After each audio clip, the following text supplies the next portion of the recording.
5 of the 6 rules at Hollow Ridge Ranger Station made sense. Not comfortable sense. Not the kind that lets you sleep through the night without checking the deadbolt twice, but the kind you could trace back to an incident, a report, a season when something went wrong enough that somebody typed a sentence on a laminated card and screwed it to the desk. Every veteran ranger I spoke to could explain Rules 1 through 5. They'd squint, nod, maybe rub the back of their neck the way people do when memory touches something unpleasant. And then they'd give you a reason.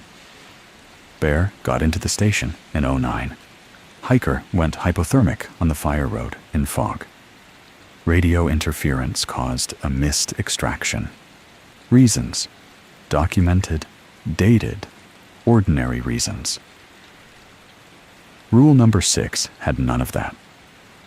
It sat at the bottom of the laminated card in the same typed font as the rest, same faded black ink, same plastic sheen worn cloudy by years of thumbs pressing over it. But the corner nearest rule number 6 was more worn than the others. Noticeably. Like every ranger who'd sat at that desk had done what I did the first time I read it, touched the words with a fingertip. Slowly. The way you'd check a stove you weren't sure was off. The card read, in total, 7 words for that line. Do not finish what the previous ranger left unfinished. No incident number, no date, no author's initials in the margin. Nothing in the station's SOP binder cross-referenced it. Nothing in the annual reports mentioned it. I checked. Of course I checked. That is what I do. That is what I have always done. And it is the reason I am telling you this from a room that's not in the mountains, in a voice I have to keep steady, because steadiness is the only thing I have left. I want to tell this plainly, in order, without exaggeration. I owe that to the station, and to the thing that lives in its paperwork, and to whatever you decide to believe when I stop talking. 5 rules made sense. The 6th one worked. I was a county records clerk for 11 years before I became a seasonal ranger. Not the kind of clerk people imagine, not a quiet man stamping forms behind frosted glass. I managed the master index for Harlan County's missing persons files, cross-referencing case numbers, reconciling duplicate entries, making sure every name in the system matched a report, and every report matched a name. It was careful work, the kind that rewards patience and punishes assumption, and I was good at it. I was too good at it. Once, a name appeared in the index without a matching report. Dwayne Pelker, 53, last known address on Stillhouse Branch. The entry was partial, no case number, no officer assigned, no date of disappearance. Just a name floating in the system like a typo. I'd seen clerical ghosts before. A dispatcher enters a name during a welfare check. The check clears. Nobody deletes the entry. It happens. So I cleaned it. Removed the orphaned record, noted the correction in my log, and moved on to the next discrepancy. Dwayne Pelker had been missing for 9 days. The partial entry was the only record of him in any system anywhere, entered by a dispatcher who'd taken the initial call and then suffered a stroke before finishing the file. I had erased the only proof that anyone had ever reported him gone.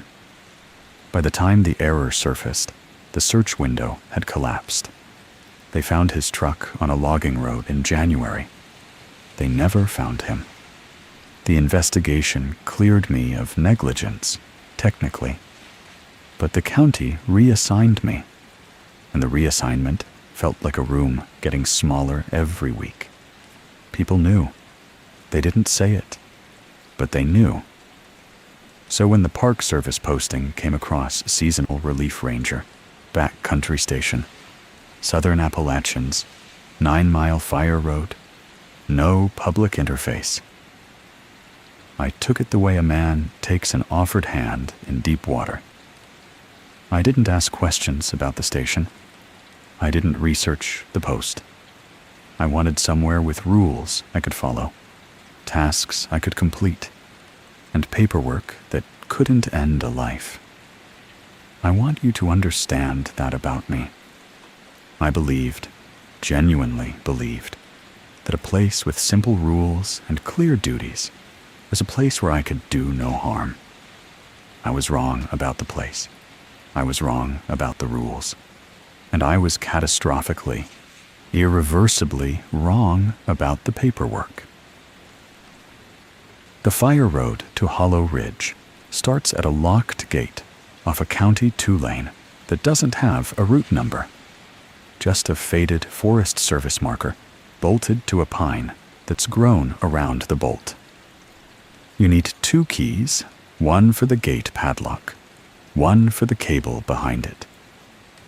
And both were mailed to me in a manila envelope with no cover letter, just a printed map of the road with mileage ticks and a handwritten note at the bottom. Generator fuel is under the west eave. Do not run it past 2,300. 9 miles. Gravel for the first 4. Then hard-packed dirt with drainage ruts deep enough to catch a tire if you're not paying attention. The canopy closes around mile 5 and doesn't let go. Tulip poplar, red oak, hemlock so thick the road darkens, like someone's pulling a shade down over the windshield, 1 degree at a time. I drove it on a Thursday evening in early October, with the windows down, smelling wet pine and leaf rot, and the iron tang of a creek I could hear but not see. It was beautiful.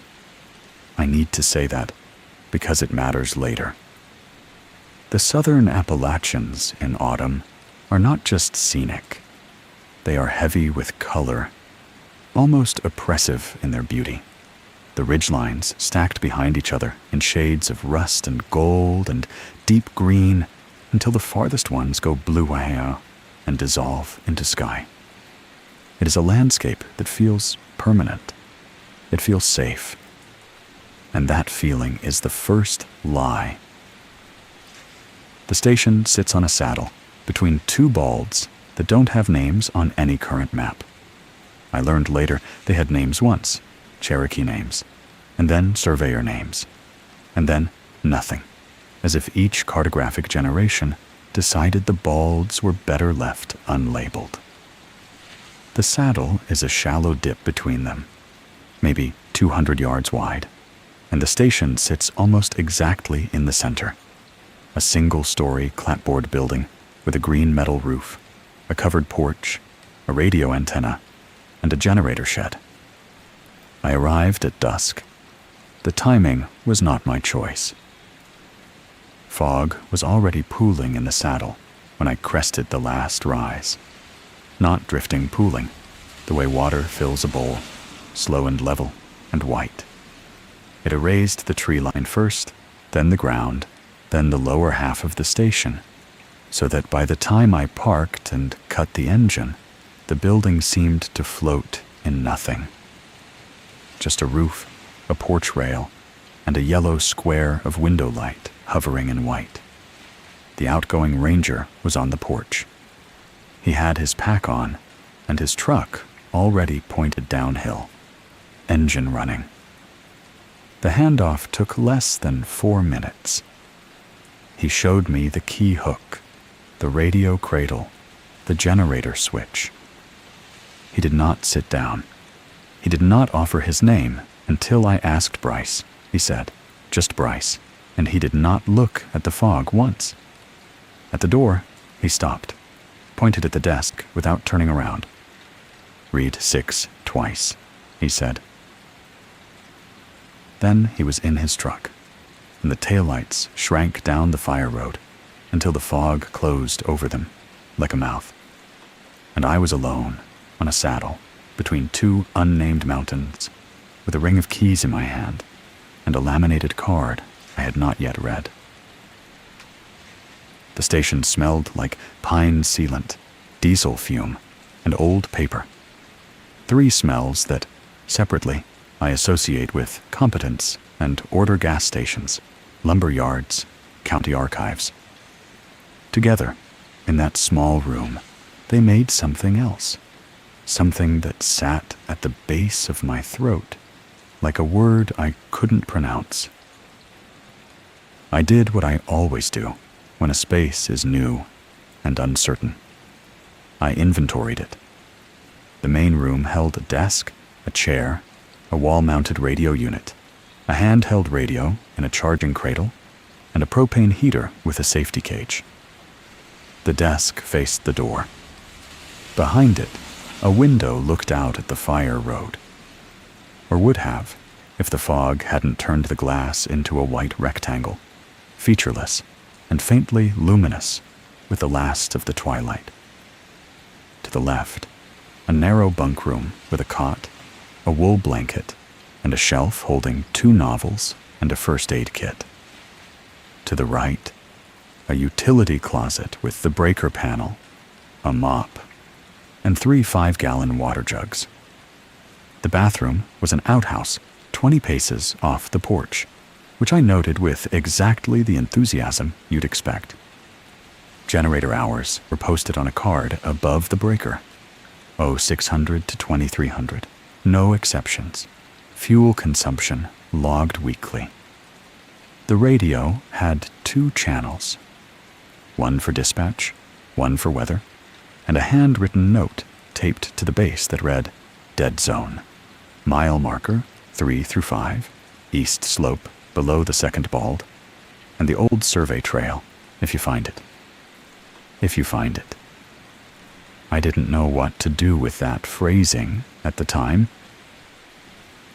The trail register sat on a clipboard by the door, a standard sign-in sheet. Name, date, destination, expected return. Beside it, a separate clipboard held the sign-out log, which was identical in format, but felt different in a way I couldn't articulate. The sign-out log was thinner, fewer pages, as if it had been replaced more recently, or as if pages had been removed. Bare canister inspection forms were stacked on the desk's left corner, backcountry permit reconciliation sheets on the right, a box of pencils, 2 pens, a flashlight, and a stapler. Everything ordinary. Everything in its place.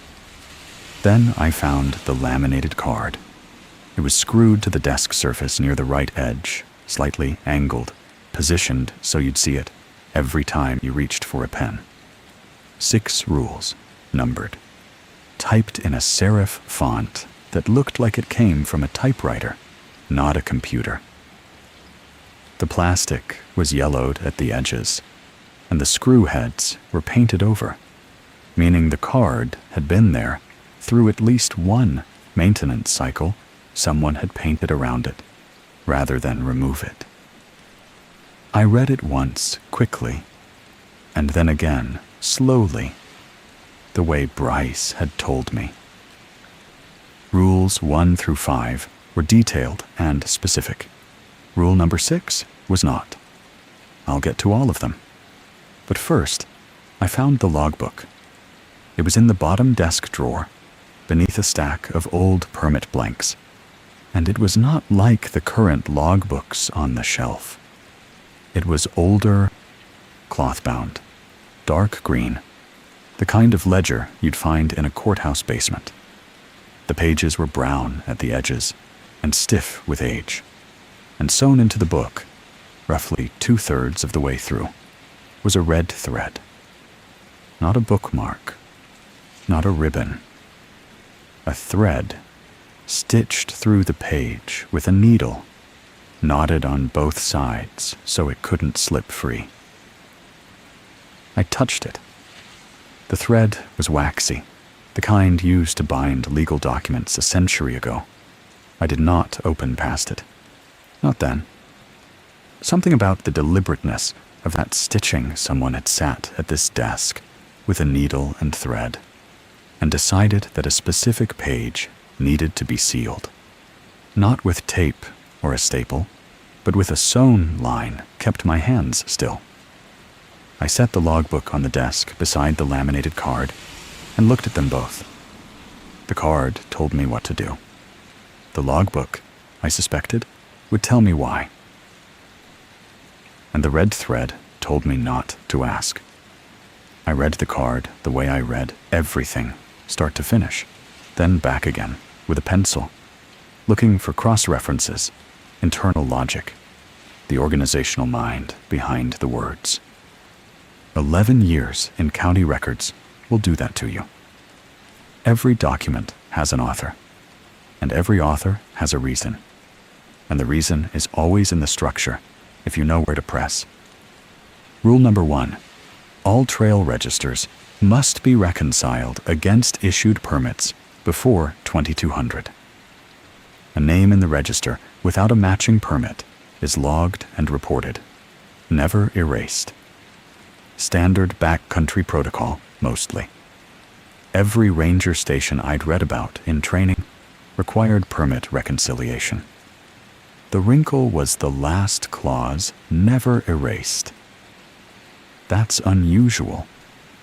Normally, if a name appears without a permit, you flag it, investigate, and resolve the discrepancy. Resolution sometimes means deletion. A day hiker signed the wrong register. A name was entered twice. A permit was issued at a different station. Erasing is a normal part of records management. The fact that this rule forbids it specifically, emphatically, tells you that someone erased a name once, and something happened that made erasure permanently unacceptable. I stared at that clause for a long time. You understand why. Rule number 2. After dusk, do not switch on the station's exterior floodlight unless you can already see who is at the door. The floodlight was mounted above the porch, a 200-watt halogen on a manual switch inside the station. Every backcountry station I'd trained at had one. Their standard safety equipment. You hear a noise, you light the porch, you see what's there. Bear, hiker, branch fall, nothing. The light is how you make the unknown known. This rule inverted that. It said, only use the light when you don't need it. Only illuminate what you've already identified.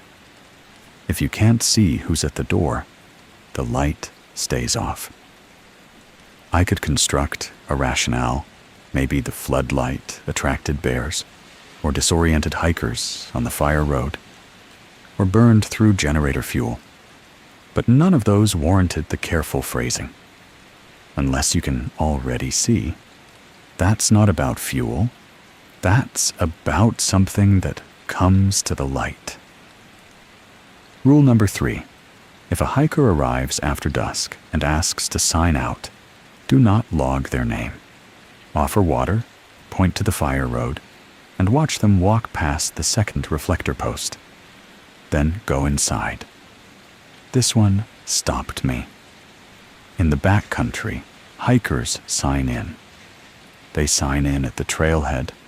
They sign in at the register. They sign in at the station if they're picking up or dropping off a permit. Signing out happens at the end when you've completed your route, returned to civilization, finished. You don't sign out at a backcountry station in the dark. You sign out at your car, at the front country office, at home. A hiker arriving at dusk asking to sign out is either confused, distressed, or not a hiker. The rule's response protocol was oddly specific and oddly gentle. Offer water. point to the road. Watch them pass the second reflector. The fire road had small reflector posts every quarter mile, and the second one was visible from the porch, maybe 150 yards out. Then go inside. Don't log the name. Don't help further. Don't follow. It read like a procedure for managing someone you cannot help and must not engage. Rule number 4. The handheld radio's scheduled check-in is at 2100 sharp. If dispatch answers in your own voice, end the call and do not speak again until sunrise. I almost laughed. Almost. The rational reading, radio interference, signal bounce, atmospheric skip. In mountainous terrain, especially in temperature inversions, radio signals can refract oddly. I'd heard of operators catching their own transmissions on delay. It's rare, but documented. The instruction to end the call was sensible. If your equipment is malfunctioning, you stop using it. But the second half, do not speak again until sunrise, went beyond equipment protocol. That was behavioral. That was saying, the malfunction is not in the radio. The malfunction is in what's listening. And if you give it more of your voice, it will have enough. Rule number 5. Never read the oldest logbook past the page marked with a red thread. Reconcile it. Do not read it. My eyes moved to the green ledger on the desk. Reconcile meant checking that entries were sequential, dates were accurate, numbers matched. It was a surface task. You skim headings, verify columns, close the book. Reading meant going deeper. Reading meant content. And the red thread was the boundary. Above it, you could reconcile. Below it, you could not look. For a records clerk, this was the most agonizing rule on the card. That logbook was the station's institutional memory. Everything that had happened at Hollow Ridge, every ranger's observations, every incident, every pattern it was in those pages. And the thread said, stop. 5 rules. 5 reasons I could almost construct. Bear protocol, light discipline, hiker management, radio procedure, document handling. All of them slightly wrong, slightly more urgent than their surface explanations justified, but all of them traceable to something a rational person could accept. Then there was the 6th. Rule number 6 sat at the bottom of the card, like a sentence that had fallen from a different document. Do not finish what the previous ranger left unfinished. No context, no exception clause, no incident reference. Rules 1 through 5. Each contained specific conditions, times, locations, equipment, actions. Rule number 6 contained only a prohibition and an abstraction. What constituted unfinished? A half-written report? A maintenance task? An incomplete logbook entry? The rule didn't specify, which meant either the author assumed the reader would know, or the author couldn't describe it more precisely without violating something. I opened the SOP binder. Every rule from 1 through 5 had a corresponding page, not detailed, but present. A typed paragraph, a date of adoption, an authorizing signature. Rule number 1 was adopted in 1987 after a permit discrepancy led to a delayed search. Rule number 2 was added in 1993 after a bear encounter on the porch. Rule number 3, 1996, with a note that read, only policy update per station incident. See file 96-11. I looked for file 96-11. It wasn't in the binder. It wasn't in the drawer. It wasn't anywhere in the station. Rule number 4. 2001. Rule number 5, 2004. Rule number 6 had no page in the binder. No date, no author, no corresponding file. The slot where its page should have been, between the tab marked 6 and the back cover, was empty. Not missing page empty, where you can see the torn edge or the hole where the staple was. Empty as in nothing had ever been there. The tab existed. The content did not. This is something that does not happen in institutional record-keeping. Rules don't appear on laminated cards without originating documents. Someone typed rule number 6. Someone approved it. Someone laminated it and screwed it to the desk. That chain of action produces paper. It has to. I have spent my professional life inside that chain, and I am telling you, it cannot produce a rule with no origin unless the origin was deliberately, thoroughly erased. And erasure, in my experience, is never casual. I sat at the desk with the binder open to the empty slot, and the laminated card reflecting the overhead bulb, and the green logbook with its red thread, and the fog pressing white against every window. And I made a decision that felt at the time like professional responsibility, and feels now like the first step off a cliff. I decided to find out why rule number 6 existed. Not to break it, not to disobey, just to understand, just to trace the paper trail the way I had traced 10,000 paper trails before, to find the incident report, the author, the reason. I told myself this was different from breaking the rule. The rule said, don't finish what was left unfinished. It didn't say, don't ask questions. It didn't say, don't look. But I think now that looking is how it starts. I think the act of tracing the origin is itself the thread. And once you pick at it, the stitching begins to loosen, and what's behind it begins to feel your fingers on the page. I didn't know that yet. I was still a clerk.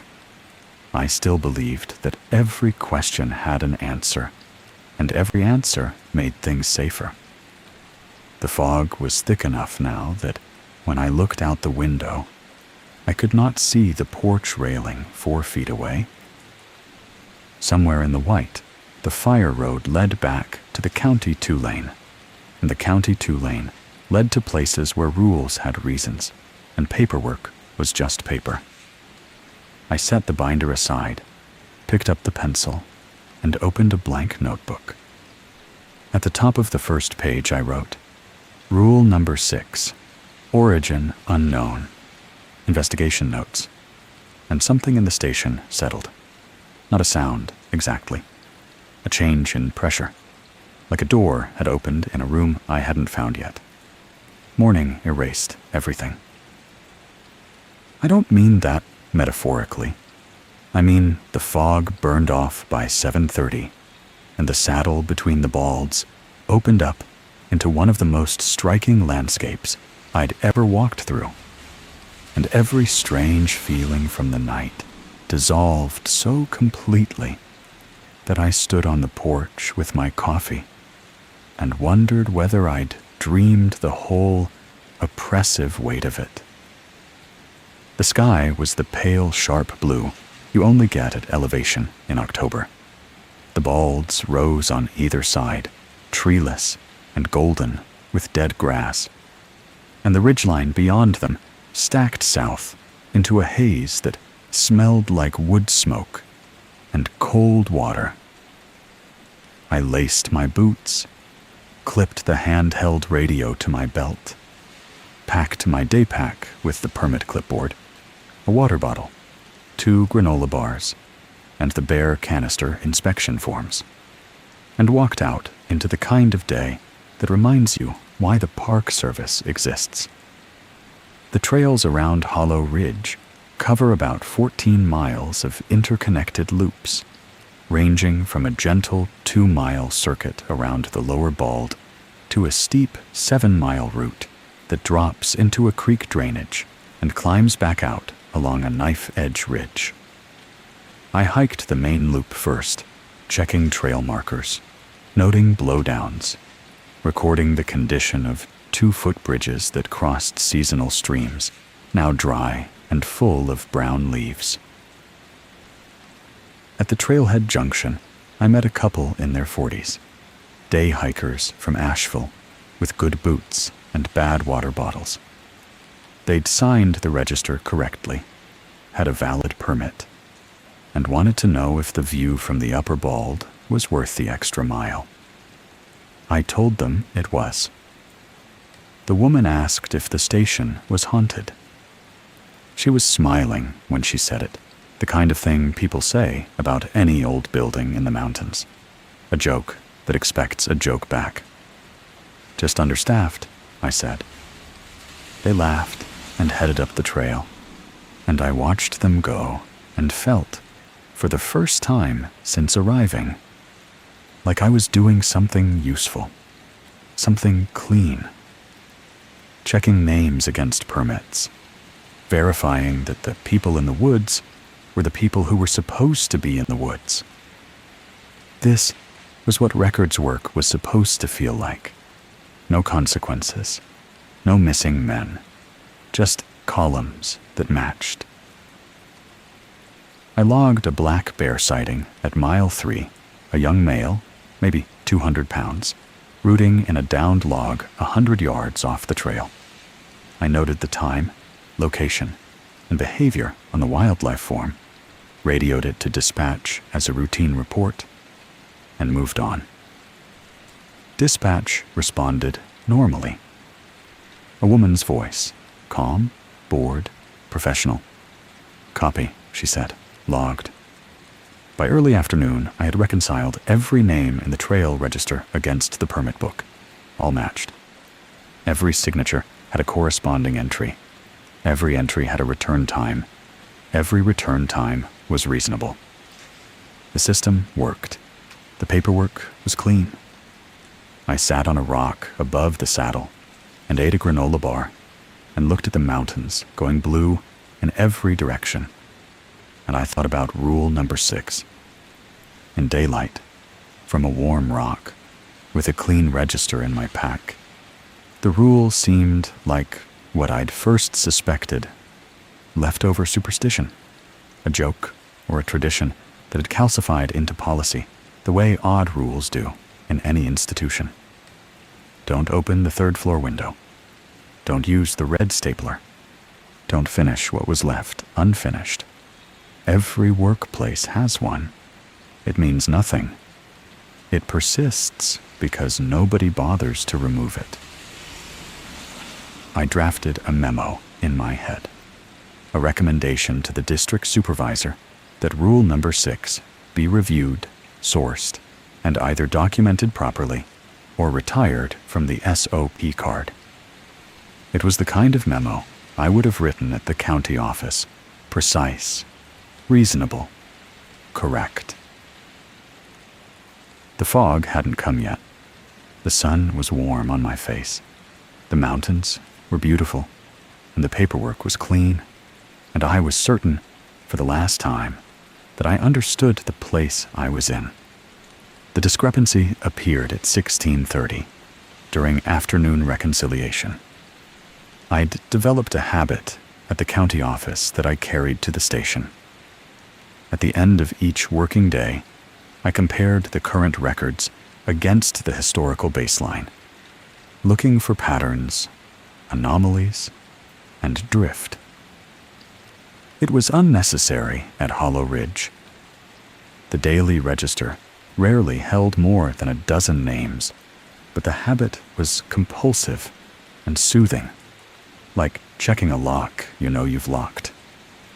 I was comparing the current season's trail register against the previous season's log, which Bryce, or someone before him, had left in the desk's upper drawer.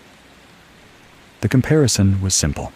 Same names recurring, same popular trails, same weekend spikes, normal patterns.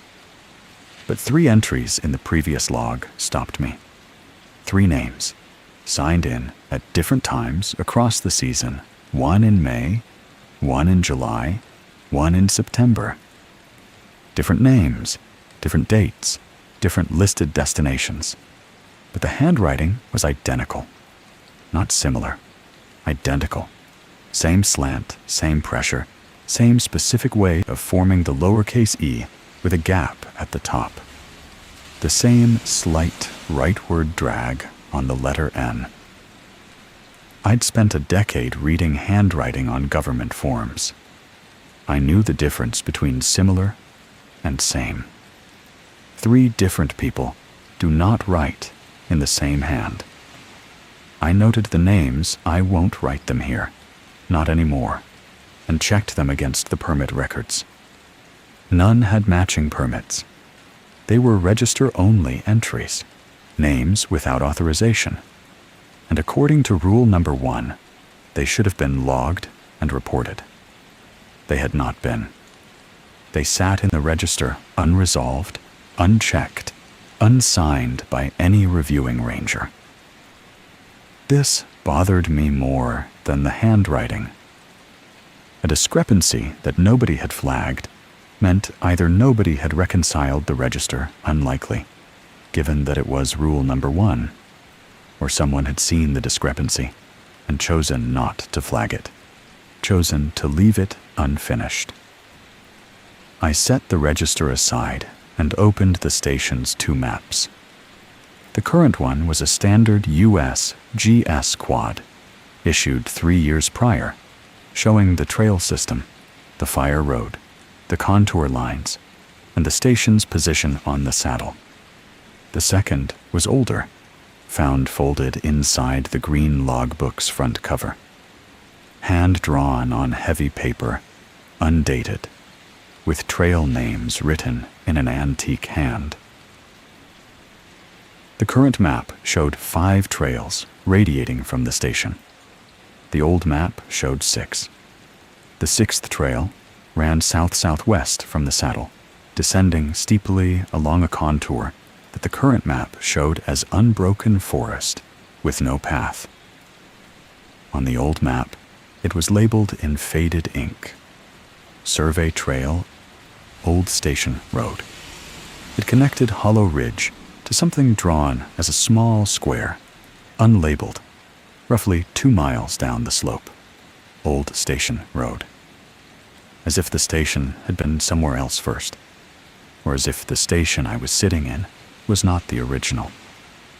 I went to the window. South-southwest from the porch would put the trail entrance at the far edge of the saddle, near where the tree line started. I could see the spot from where I sat. There was no trail, just hemlock and rhododendron, thick and dark, the kind of growth that closes over a path in 5 years and erases it in 10. But the 3 names in the register, the ones in identical handwriting, had all listed their destination the same way. Not by trail name, not by peak or creek. They'd each written a single word in the destination column, and the word was the same on all 3 entries. Out. I closed the maps, set them side by side on the desk. 2 versions of the same place, one with a path that led to something no longer on the record, one without.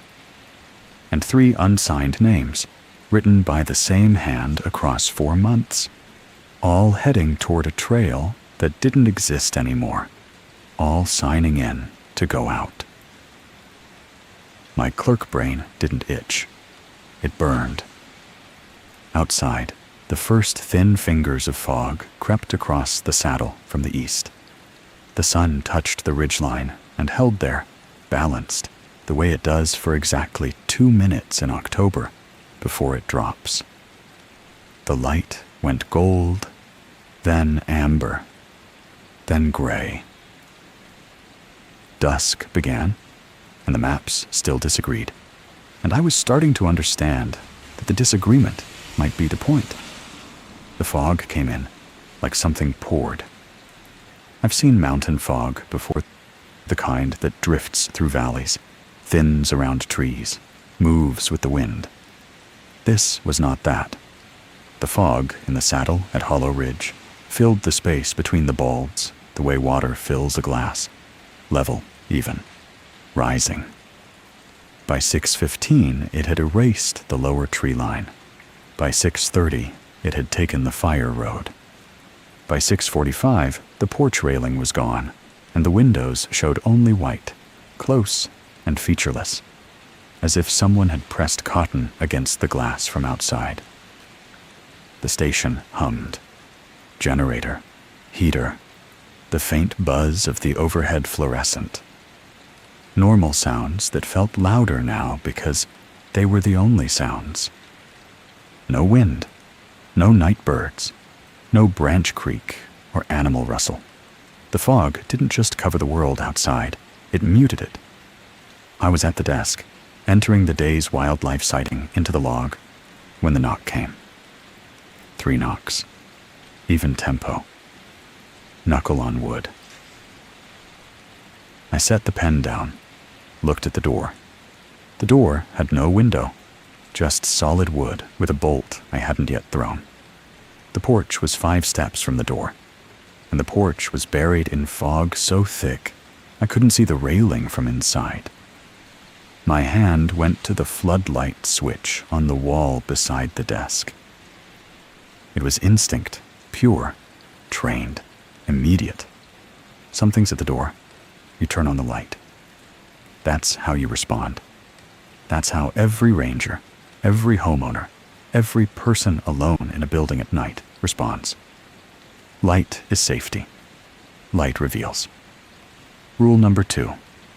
After dusk, do not switch on the station's exterior floodlight unless you can already see who is at the door. I could not see who was at the door. I could not see the door's exterior at all. The window to the left showed white. The window to the right showed white. The fog was a wall, 6 inches past the glass. My fingers rested on the switch. The plastic was cold. The knock came again. Same tempo, same knuckle, patient and unhurried. The knock of someone who is not in a rush because they know you're home and they know you're alone and they have the entire night. I pulled my hand back. I stood behind the desk and listened. The knock did not come a 3rd time, but something worse happened. The silence after it had texture. It was the silence of someone standing still on the other side of a door, face close to the wood, waiting. Not leaving. Waiting. I checked every window. White, white, white. The bathroom window at the back, white. The bunkroom window, white. Every pane, a blank page. The station could have been floating in a void. I did not turn on the floodlight. I sat back down and stared at the laminated card and listened to the fog press against the building like a palm against a cheek. And the knock did not come again, but the feeling of someone on the porch did not leave until well past midnight. And by then my coffee was cold and my hands were stiff from gripping the edge of the desk. The floodlight switch waited on the wall the whole time, offering the simplest possible comfort. See what's there? I left it off. I think now that the light wouldn't have shown me what was at the door. I think it would have shown the door to what was in the fog. At 2200, I opened the trail register to reconcile. This was rule number 1. Mandatory, nightly, non-negotiable. Compare every name in the register against the permit book. Flag discrepancies. Report them. Never erase. The process usually took 10 minutes. Tonight, it took 30 seconds, because I had already reconciled the register at 16:30, and only one name had been on it. Since then, the day-hiking couple from Asheville, properly permitted, properly signed out at the trailhead before they left. Except the register now had a new entry. I stared at it. The station had been locked since sundown. The register clipboard had been on the desk beside me for 6 hours. No one had entered the building. No one had touched the clipboard. I had been sitting 3 feet from it. A name, written in pencil. Fresh, the graphite still had that faint sheen of a line laid down minutes ago. The date was today's date. The time was 21:47. 13 minutes ago. The destination column read the same single word I'd seen in the 3 anomalous entries from the previous season. Out. The handwriting was the same slant, the same gapped E, the same dragged N. The same hand that had signed 3 impossible names across 4 months had signed a 4th. In a station that had been occupied and locked while I sat at the desk. My hands were shaking. I need to be honest about that. Not the dull tremor of cold or fatigue, but the sharp, electric shake of a body whose nervous system has registered a fact that the conscious mind has not yet accepted. Something had written in the register. Something had written next to me. Rule number 1 said, log it, report it, never erase. And every synapse in my brain, every scar from the Harlan County Records Office, every cell that still carried the weight of Dwayne Pelker's erased name, screamed the opposite. Take it out. Remove the entry. Don't let a name sit in a system it doesn't belong in. Because I knew what happened when you left names in systems. They became real. They became obligations.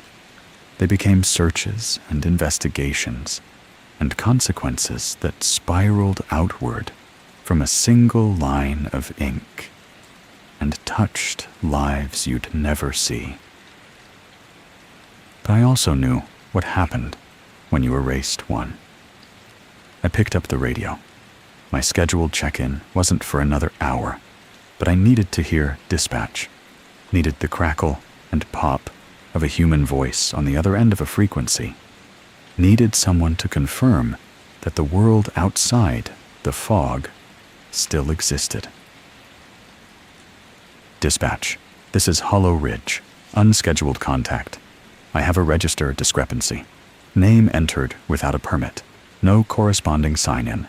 Timestamp 21:47 tonight. Requesting guidance. The radio hissed. Then the voice came back. The same bored woman from the afternoon. Same professional cadence. Copy. Hollow Ridge. Log the discrepancy. Do not alter the register. We'll follow up in the morning. Copy. Hollow Ridge out. I set the radio down. Logged the discrepancy in the incident book. Did not touch the name. Did not erase it. Left it exactly where it was. In a register that no one had physically written in a station that had been sealed since dusk. The rules were not superstition. I knew that now. I knew it the way you know a burn is real. Not because someone told you fire is hot, but because you watched the skin change color and felt the nerve endings report what the mind already understood. Something at Hollow Ridge used the register. Something wrote names. And rule number 1's absolute prohibition against erasure wasn't about preserving records. It was about not touching what had been claimed. The next evening, I was ready. Or I told myself I was, which is a different thing that feels identical until the moment it matters. I had spent the day on patrol, a full circuit of the upper loop, checking trail markers, picking up a discarded bear canister that some weekend hiker had abandoned next to a creek. Ordinary work. Good work. The kind of work that builds a callus over fear because it's physical and specific, and it proves you're in a real place doing a real job. I logged everything, reconciled the day's permits by 4 o'clock, ate dinner at 5 canned soup, crackers, the last of the coffee from the morning thermos. By 5:30, the fog began to pool. By 6, it was solid, same as before, level, white, featureless, pressing against the glass like gauze against a wound. The station floated. The world ended at the window frames. I was at the desk with a laminated card in front of me, and rule number 3 memorized, word for word, when the figure appeared. Not arrived, appeared. One moment the window showed only fog, and the next moment there was a shape in it, upright, person-sized, standing on the fire road, just past the first reflector post. I could see the reflector's orange dot, and the silhouette next to it, barely, like a pencil mark on white paper. The shape did not resolve into detail. It stayed exactly at the threshold of visibility, as if it knew the precise distance at which fog conceals more than it reveals. Then it moved. 1 step, 2, closer. The fog thinned enough around it that I could see a jacket, dark green, the kind you'd buy at any outfitter, and a pack, and a posture that looked like exhaustion.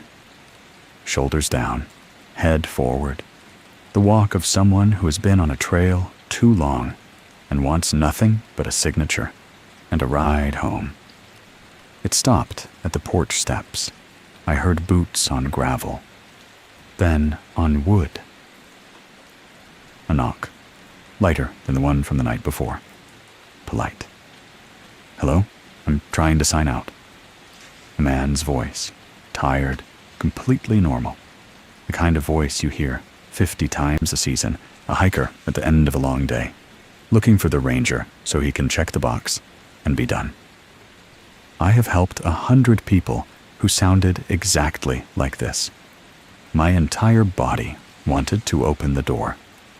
Rule number 3. If a hiker arrives after dusk and asks to sign out, do not log their name. Offer water, point to the fire road, and watch them walk past the second reflector post. Then go inside. I went to the door, did not open it, spoke through the wood. Station's closed for the evening. I can set a water bottle on the step for you. The fire road is straight ahead. Follow the reflectors down. You'll hit the county road in 9 miles. Silence. Then the voice again, closer to the door now, close enough that I could hear the breath between words. I just need to sign the log, just my name. It'll take 2 seconds. I can't open the log after dark. Water's coming out. I unbolted the door, set a water bottle on the step. Without looking past the frame, I kept my eyes on my own hands and pulled the door shut, rebolted it, went to the window. The figure was there, standing over the water bottle, looking at it, not picking it up. Then it looked up, directly at the window where I stood. And the fog shifted just enough that I saw the face. It was a man, middle-aged, thin, ordinary, and he was smiling in a way that was not quite wrong, but was not quite right. The smile of someone who is performing a smile rather than feeling one, who has seen smiles and understands the mechanics, but not the warmth. "Wade," he said. My name. I had not told him my name. I had not introduced myself. My name was on nothing visible from outside the station. No placard, no sign, no uniform tag in the window. "Wade, I just need you to write it down." Every part of me wanted to open the door. You need to understand this, because it's the part that doesn't make sense from the outside. You're listening to this and thinking, the rules say don't, so don't. Simple. But it's not simple when you're standing 3 feet from a human voice in the fog, and the voice is tired and polite, and knows your name, and is asking you for the smallest, most reasonable thing a ranger can do: write a name in a book. That's my job. That is the job. I came to Hollow Ridge to write names in books and make sure they matched, and go home at the end of the season, knowing the paperwork was clean. And rule number 3 said, not this name, not after dusk, not when they ask to sign out.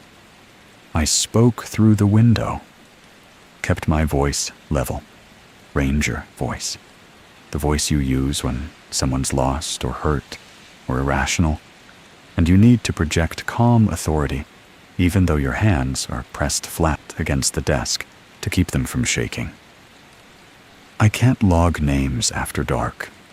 Policy. The fire road is straight ahead. Follow the reflectors. Second one's about 150 yards out. You'll see it. The man tilted his head, still smiling. The water bottle sat untouched on the step between us. I've been walking a long time, Wade. I just want to be finished. Finished. The word landed in my chest like a stone in a well. I thought of rule number 6 on the card behind me. Do not finish what the previous ranger left unfinished. I thought of the 3 names in identical handwriting, all heading out. I thought of the old map and the trail that no longer existed, and the small unlabeled square at the end of it. The fire road, I said again. Follow the reflectors. He looked at me a moment longer.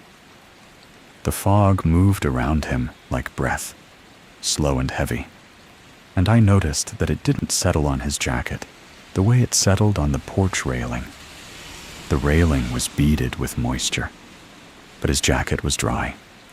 The fog went around him, as if it knew him, as if he was part of it, and it was being polite enough not to dampen its own. Then he turned and walked toward the fire road. I watched from the window. The first reflector post glowed faintly orange at the edge of the fog, and his silhouette passed it without pausing. 40 yards. 60. The second reflector was harder to see, a dim point in the white, and I pressed my face to the glass and held my breath and watched the dark shape of him move toward it. He stopped at the second post, turned around, faced the station, faced me. The distance was maybe 150 yards, but I swear I heard his voice as clearly as if he were on the step. Just write it down, Wade. It doesn't hurt. I didn't answer. He stood there for 10 seconds, 20, 30, and I stood at the window with my palm on the cold glass and felt something I've only felt once before at the county office, at my desk, the morning they told me Dwayne Pelker's name had been the only record and I'd deleted it. That feeling. Not fear, not guilt exactly. The feeling of standing at the exact point where doing your job and doing harm are the same action, and not knowing which way you've chosen until it's too late. He turned, walked past the second post. The fog took him in pieces, legs first, then torso, then shoulders, then the shape of his head, until the reflector showed only orange, and the road showed only white, and the saddle was empty again, or at least appeared to be. I went inside, bolted the door, sat at the desk. The trail register was open. The pencil was where I'd left it. The blank line waited for a name I didn't write. I closed the register, sat with my hands flat on the desk, and breathed until my chest loosened and the shaking stopped, and the generator's hum was just a generator's hum, and not the vibration of something patient underneath the floor. I had followed rule number 3 exactly. I had offered water, pointed to the road, watched him pass the second reflector, and gone inside. I had not logged his name. I had not finished the transaction he came for. And I felt, God help me, like I'd left a man standing in the cold and refused to help him. That's what the rule costs. Not courage, not comfort. It costs you the part of yourself that became a ranger in the first place, the part that sees someone lost and says, I can help. Rule number 3 takes that part and puts it in a drawer and says, not tonight. I didn't sleep. I sat at the desk until sunrise burned the fog off, and the saddle opened up, and the balds stood golden and indifferent in the morning light. And I checked the porch, and the water bottle was exactly where I'd left it. Full, untouched. Its surface beaded with condensation that looked like the fog had kissed it and moved on. I heard the truck at 9 in the morning, which was unusual because nobody came up the fire road on weekdays. Supply drops were Saturdays. District check-ins were monthly and announced by radio. The only unscheduled traffic in 4 days had been me arriving and Bryce leaving, and neither of us had lingered. The truck was a white Ford, mid-90s, with a Park Service decal so faded it was more memory than image.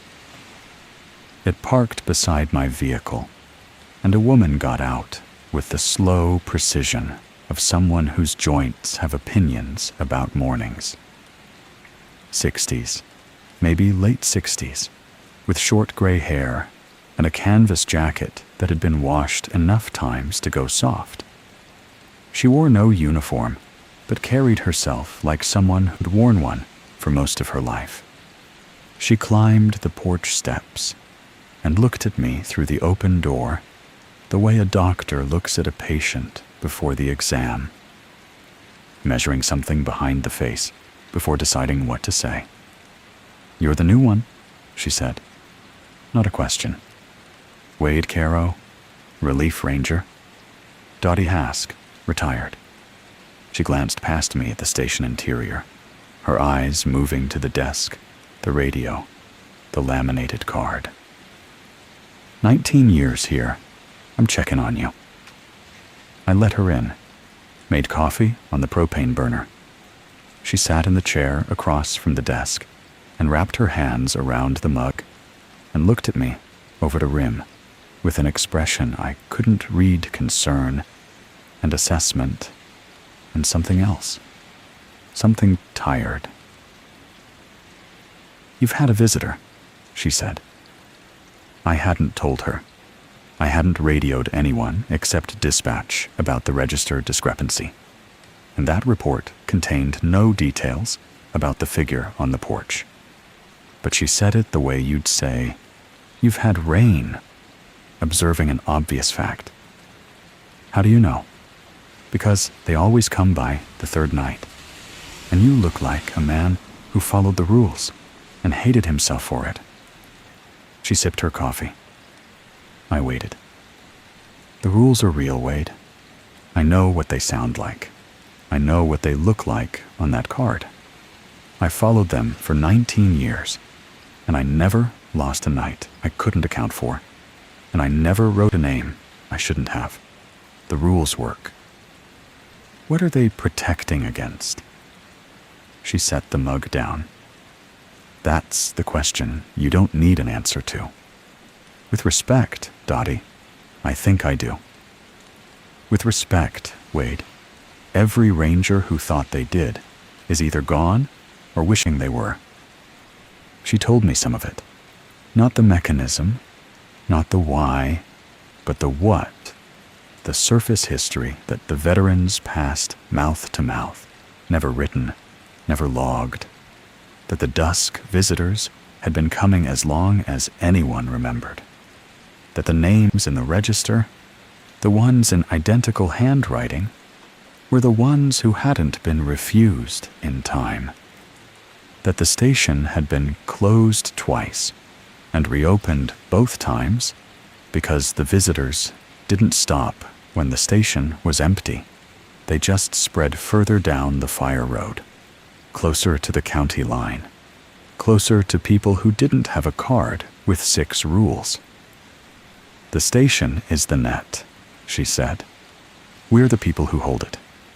And rule number 6? Her face changed. The assessment left it. And what remained was fear, plain and unguarded and old. I won't talk about 6, she said. I never have. That's how I lasted 19 years. I pushed. I shouldn't have, but I pushed because that's what I do. I find the empty slot in the binder, and I can't rest until something fills it. The desk card says, "Do not finish what the previous ranger left unfinished." What did the previous ranger leave unfinished? Dottie stood up. Not fast, not angry, but deliberate the way you stand when a conversation has reached a line you've decided never to cross. She carried her mug to the counter and set it down with a gentleness that felt like restraint. Bryce didn't transfer, she said. The word sat between us. He was supposed to finish out the season. He had 3 weeks left. Then he started looking for the reason behind 6. Went through the binder, the logbook, the old records in the utility closet. Drove down to the county archive and pulled land records for the saddle. Called the regional office and asked about the station's construction history. What did he find? I don't know. He called me on a Wednesday and said he thought he understood why the rule existed. He sounded excited, Wade, like a man who'd solved something. He said he was going to write it up. She paused, looked at the window, still bright, still daytime, the fog hours away. He didn't finish the write-up. His truck was in the lot Thursday morning, engine off, keys in the ignition. Station was locked. His gear was on the cot. The radio was on the desk. Everything was here, except him. Search and rescue? 3 days. Dogs lost the scent at the porch steps. Not on a trail, not in the woods, at the steps. As if he'd walked off the porch and into nothing. She turned to face me. I have one thing to tell you, and then I'm leaving. And I need you to hear it the way I'm saying it. The old logbook with the red thread, reconcile it if you need to. Match dates and numbers. Do your job. But do not read past the thread. Do not read the content. The thread is there because someone put it there, and they put it there because reading what's behind it is finishing something that was supposed to stay unfinished. And the rule? The station works because nobody knows why. The minute you write the reason down, the minute you complete the explanation, you've done the one thing the rule was built to stop. You've finished it. And it doesn't let go of people who finish things, Wade. It wants completion. It wants the loop closed. Every open form, every half-written report, every task that's 90% done, leave them that way. Leave the thread in the book. Leave the blank line in the register. Leave 6 alone. She walked to the door. stopped with her hand on the frame. "You're a clerk. I can see it in you. You want to file this. You want to find the original incident report and cross-reference it and put it in the binder where it belongs.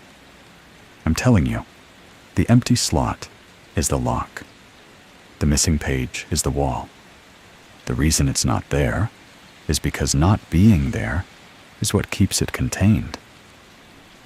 She looked at me one more time with that expression. Fear, pity, something else. And then she went down the steps and got in her truck, and the gravel crunched, and the white Ford grew smaller down the fire road until it turned at the first switchback and disappeared into trees. I stood on the porch for a long time after she left, looking at the saddle, the tree line, the place where the old map said a trail should be, and the new map said there was nothing. The sun was warm. The balds were golden. Somewhere below, a creek I couldn't see made the sound that creeks make, and it was the loneliest sound in the world. Inside, on the desk, my notebook lay open to the page I'd started. Rule number 6, origin unknown. Investigation notes. Below that, everything I'd observed so far. The identical handwriting, the missing file, the old map's 6th trail, the empty slot in the binder. Dottie said the empty slot was the lock. I picked up the pencil. I did not write anything new, but I did not close the notebook either. I left it open. I told myself I was being cautious, that I was merely deferring, not deciding. But I think there's a more honest word for what I was doing. I was circling. 2,100. The generator hummed. The fog was back, same as every evening, pouring into the saddle like milk into a bowl, erasing the world in layers. Porch railing gone by 6:30. Fire road gone by 7. By 9, the station existed inside a white sphere of nothing. The windows flat and luminous with the last ambient light. The only sound, the heater ticking and the fluorescent buzzing and my own breathing. I picked up the handheld radio, pressed the call button. "Dispatch, this is Hollow Ridge. Nightly check-in. Time is 2100. Static. A breath of it. Then a click. Then the reply. My voice. Not a similar voice. Not a voice that shared my pitch or cadence or regional accent. My voice. The exact voice that had just spoken, with the exact words, the exact rhythm, but played back a half-second early, as if the reply had started before I finished, as if whatever was on the other end of the frequency had known what I was going to say, and begun its copy while I was still forming the syllables. "Dispatch, this is Hollow Ridge. Nightly check-in. Time is 2100. My own words, in my own voice, from the speaker of a radio in a station 9 miles from the nearest paved road, surrounded by fog so thick I couldn't see my own porch. Rule number 4. If dispatch answers in your own voice, end the call and do not speak again until sunrise. I killed the radio, not turned it off. Killed it. Hit the power button. Pulled the battery.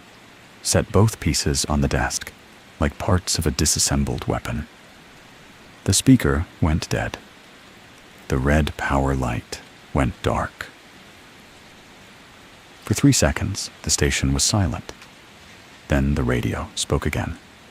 The battery was on the desk. The power light was off. The radio was dead hardware, a plastic shell with no energy source, and it spoke. My voice, calm and conversational, asking questions I hadn't asked. What was on the page past the red thread? Silence. Who was the first ranger at Hollow Ridge? Silence. Why does rule number 6 exist?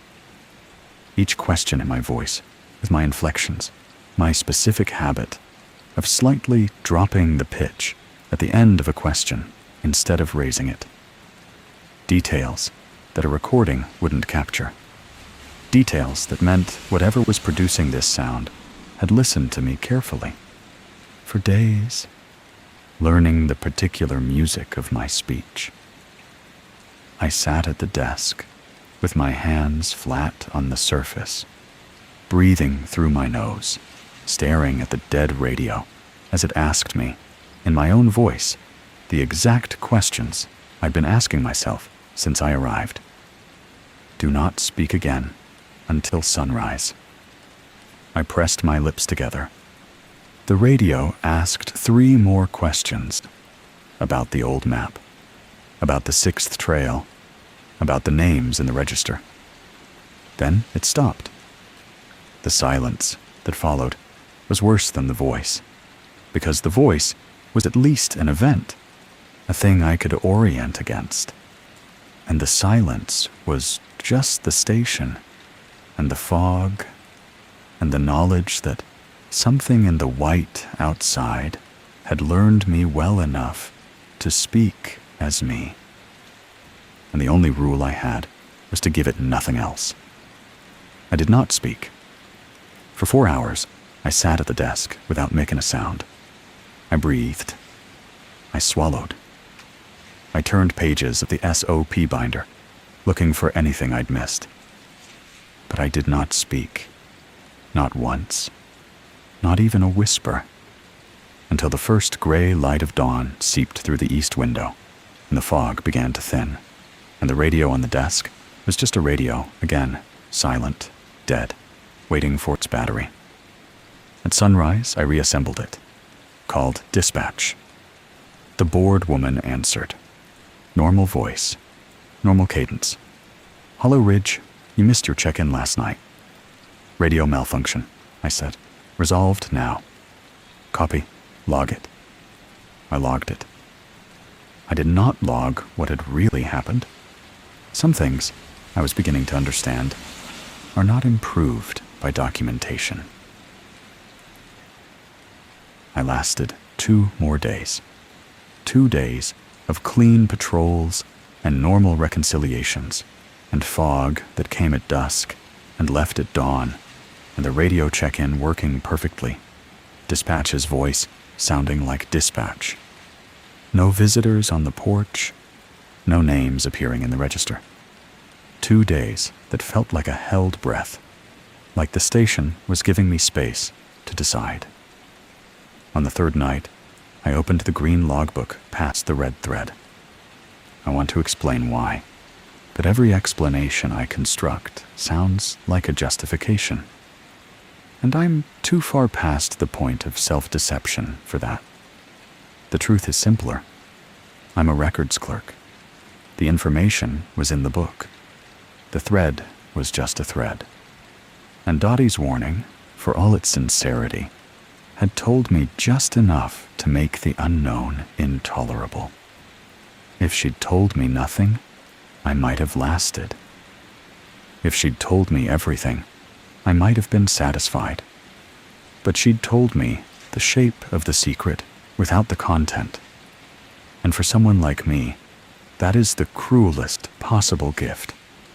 I opened the book past the thread. The pages were old, brown-edged, stiff, written in multiple hands across what appeared to be decades. The entries were logbook standard date, weather, visitor count, observations, but the observations column grew longer and stranger the further I read. The earliest post-thread entry was dated 1961. A ranger, whose name I'll call M, had written, "Visitor at dusk, requested sign-out, followed protocol, name not logged, 3rd occurrence this month, protocol." In 1961, there was already a protocol for the dusk visitor. The rules predated the laminated card by decades. Entries continued through the 60s, 70s, 80s. Different hands, same themes. Dusk visitors, fog, names appearing in registers, radio interference. Each ranger documented it in their own voice, some clinical, some shaken, some almost casual, as if the strangeness had become routine. One entry from 1974 read simply, "Another one tonight. Offered water. Declined. Stood at the second post for 40 minutes. Left at moonrise." But as the entries progressed, a pattern emerged. Each ranger, upon arriving and reading the previous ranger's log, added their own observations. And each set of observations pushed slightly further than the last. The 1961 ranger documented the dusk visitors. The 1968 ranger documented the register entries. The 1974 ranger documented the radio. The 1982 ranger documented the old map. Each one inching closer to the center of the thing, each one asking the next logical question, each one leaving their observations for the next ranger to read and extend. I was reading a chain of inquiries, each link forged by a different hand, stretching across 40 years of postings at Hollow Ridge. And the chain had a direction. It was pointing, entry by entry, decade by decade, toward rule number 6. The last entry, with legible handwriting, was undated, but recent. The ink was ballpoint, the paper less yellowed. The hand was neat and controlled, the writing of someone accustomed to official reports. I recognized it from other documents in the station. Bryce. He had written 3 pages, dense, careful, the work of someone assembling a theory. He described the station's construction history, built in 1934 on the site of an older structure, origin unknown. Foundation stones predating European settlement in the region. He described the convergence of old trails at the saddle, trails that appeared on Cherokee Path maps and colonial survey records, but had been systematically removed from every cartographic revision since 1940. He described a pattern in the names, the dusk visitors' names, the register names, the ones in identical handwriting, and how each name, when traced, belonged to someone who had once been real, someone who had gone missing in the mountains, someone whose file had been closed or lost or never completed. Unfinished files, unfinished searches, unfinished people. And then, on the final page, in handwriting that had begun to shake, I think I understand why rule number 6 exists. The station is not a ranger post. It is a seal. It was built around the convergence point to contain something that travels through completed records, finished names, closed files, resolved entries. The act of completion opens a passage. The act of leaving things unfinished keeps the passage blocked. Rule number 6 is not a rule. It is the lock. And the lock only works while no one understands the mechanism. I am going to write this up formally and submit it to the district office. The reason needs to be on record. People need to. The next page was torn out, not cut. Torn. Ragged edge, fibers visible, the tear running diagonally from upper left to lower right, as if someone had ripped the page in a single motion. Urgently, the way you'd tear something away from a flame. I sat at the desk with the logbook open, and the torn edge bright against the old paper, and the fog white against every window. And I understood 2 things simultaneously. The first was that Bryce had understood. He'd followed the chain to its end and grasped the mechanism, the station as a seal, completion as the key, rule number 6 as the lock that works only while it remains unexplained. The second was that he hadn't finished the write-up. He'd gotten to the word need and stopped or been stopped, and someone, maybe Bryce himself, in a final lucid moment, had torn the page out, had destroyed the completed explanation, had broken the chain one link before it closed. But the 3 pages before the torn one were still here. The theory was still here. Incomplete, yes, unfinished. But so close to finished that the gap was almost ornamental, a formality, a single sentence's width of incompletion standing between the contained and the released. And I had just read it. I closed the logbook. My hands were steady, which surprised me. The shaking had stopped, replaced by something colder and more permanent. The understanding that I had done something that could not be undone, and that the only question now was how much it would cost. I looked at my notebook. Rule number 6, origin unknown. Investigation notes, pages of observations, connections, questions. My own chain, paralleling Bryce's, leading to the same center. I closed the notebook, put it in the drawer, put the logbook on top of it, and I waited for whatever came next. The next morning, I found the forms. 3 bare canister inspection sheets on the desk, filled out in my handwriting. My specific handwriting, the way I cross my 7s. The slight, forward lean I developed from years of writing at an angled county desk. The habit I have of abbreviating condition as conned, with a period. Every detail accurate, every detail mine. I had not filled them out. They were completed versions of forms I'd started the day before and left half-finished on the desk, 3 inspections from the trail, each one recorded to a halfway point where I'd paused for water, or to answer the radio, or simply because the next canister was a 1/4 mile up the trail, and I'd finish the paperwork when I returned. Normal practice, standard workflow. Leave the form half done, come back, finish it. Something had finished them for me. I sat down and compared the handwriting to my own, line by line, the way I would have compared a question document at the county office. The match was perfect. Not a copy, a continuation. The uncompleted fields were filled in with data that was plausible and consistent with what I would have written. Condition good.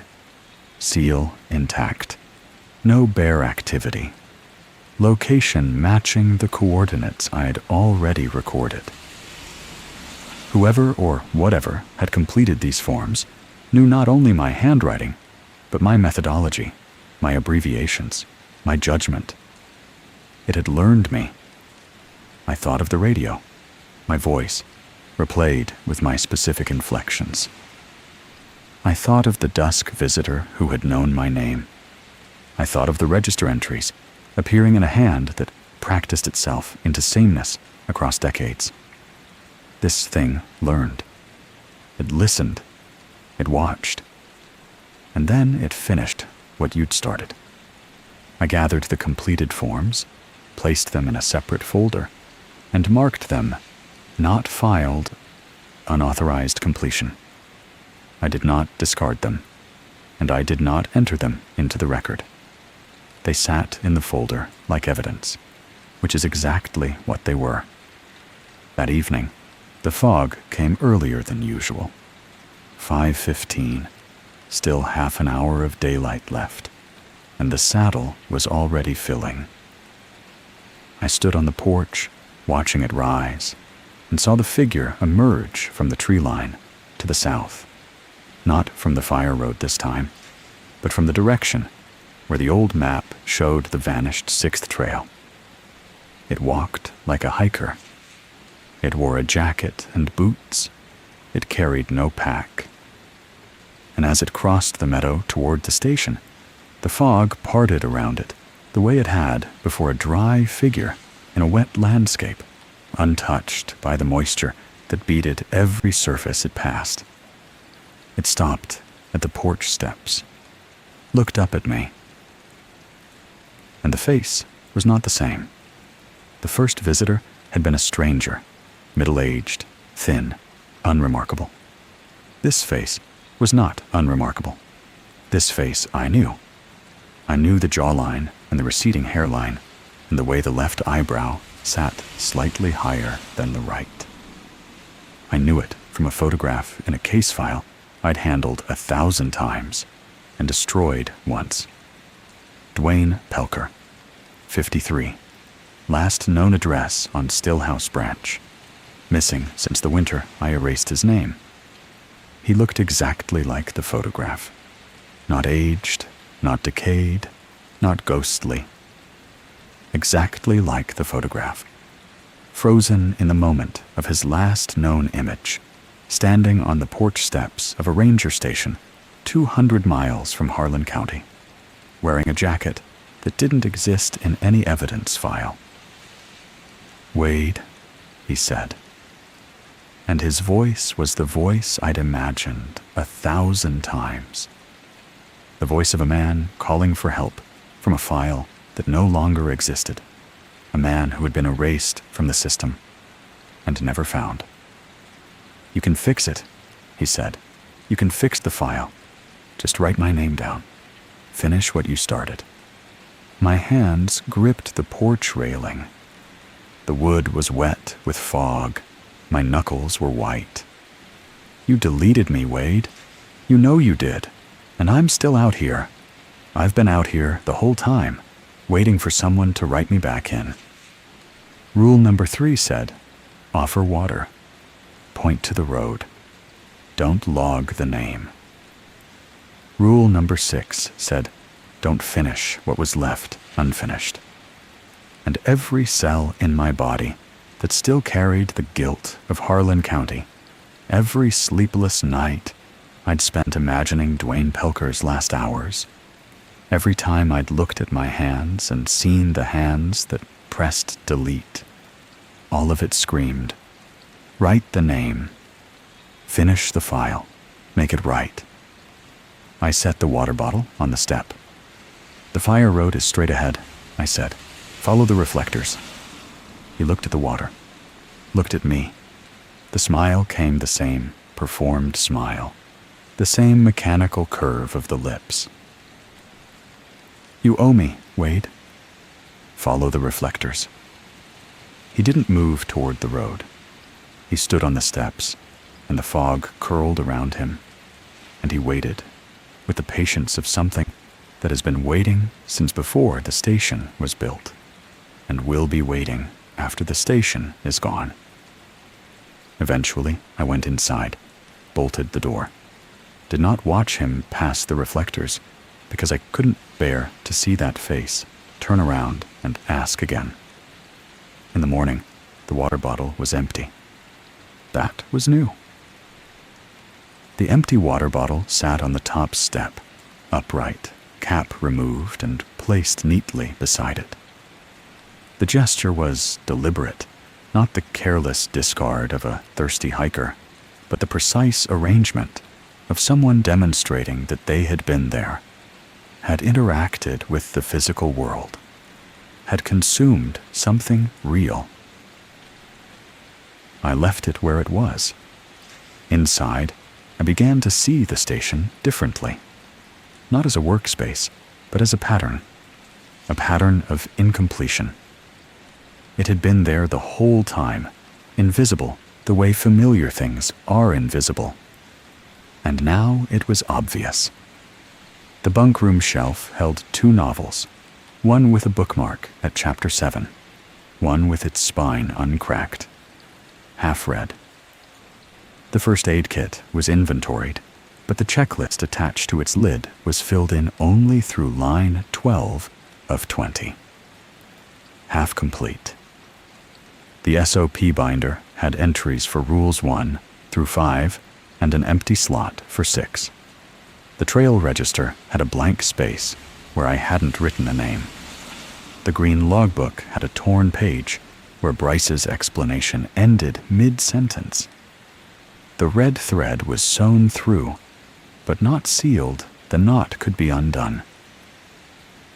Everything in the station was almost finished, but not quite. I walked through the building, counting the incomplete things. The generator log had entries through Thursday, but Friday was blank. The weather log had temperature, but not humidity for 3 separate days. A maintenance request form in the utility closet was filled out in Bryce's hand, but unsigned. A half-strung replacement cord for the porch lantern hung from a nail, one end knotted, the other loose. The visitor count sheet for the current week was tallied through Wednesday. 17 items. 17 tasks, forms, objects, or records that were 80, 90, 95% complete. Close enough to done that any organized person would finish them in an afternoon. Close enough that leaving them undone would feel, to a clerk, like an open wound. They hadn't been left this way by accident. Every ranger before me had left something unfinished, deliberately, consciously, each one adding their own incomplete task to the collection, building a station-wide buffer of incompletion, a web of unresolved threads that collectively said, not done, not yet, not closed. Rule number 6, do not finish what the previous ranger left unfinished. The rule wasn't about any single task. It was about all of them. It was about maintaining the station in a permanent state of almost tasks, begun and abandoned. Records started and paused, threads strung and left dangling. Because completion was the trigger. Bryce had written it. The act of completion opens a passage, and every unfinished task was a door held ajar, a lock turned halfway, a circuit left open by exactly enough to keep the current from flowing. The station was a machine made of incompleteness, and every ranger who'd served here had added a gear to it without being told the blueprint, simply following rule number 6 by instinct, leaving their own small, unfinished thing in the constellation. And the entity, the thing in the fog, the thing that wrote names and wore faces and spoke in your voice, wanted those tasks finished. It wanted the forms completed, the logs closed, the register filled, the thread tied, the explanation written.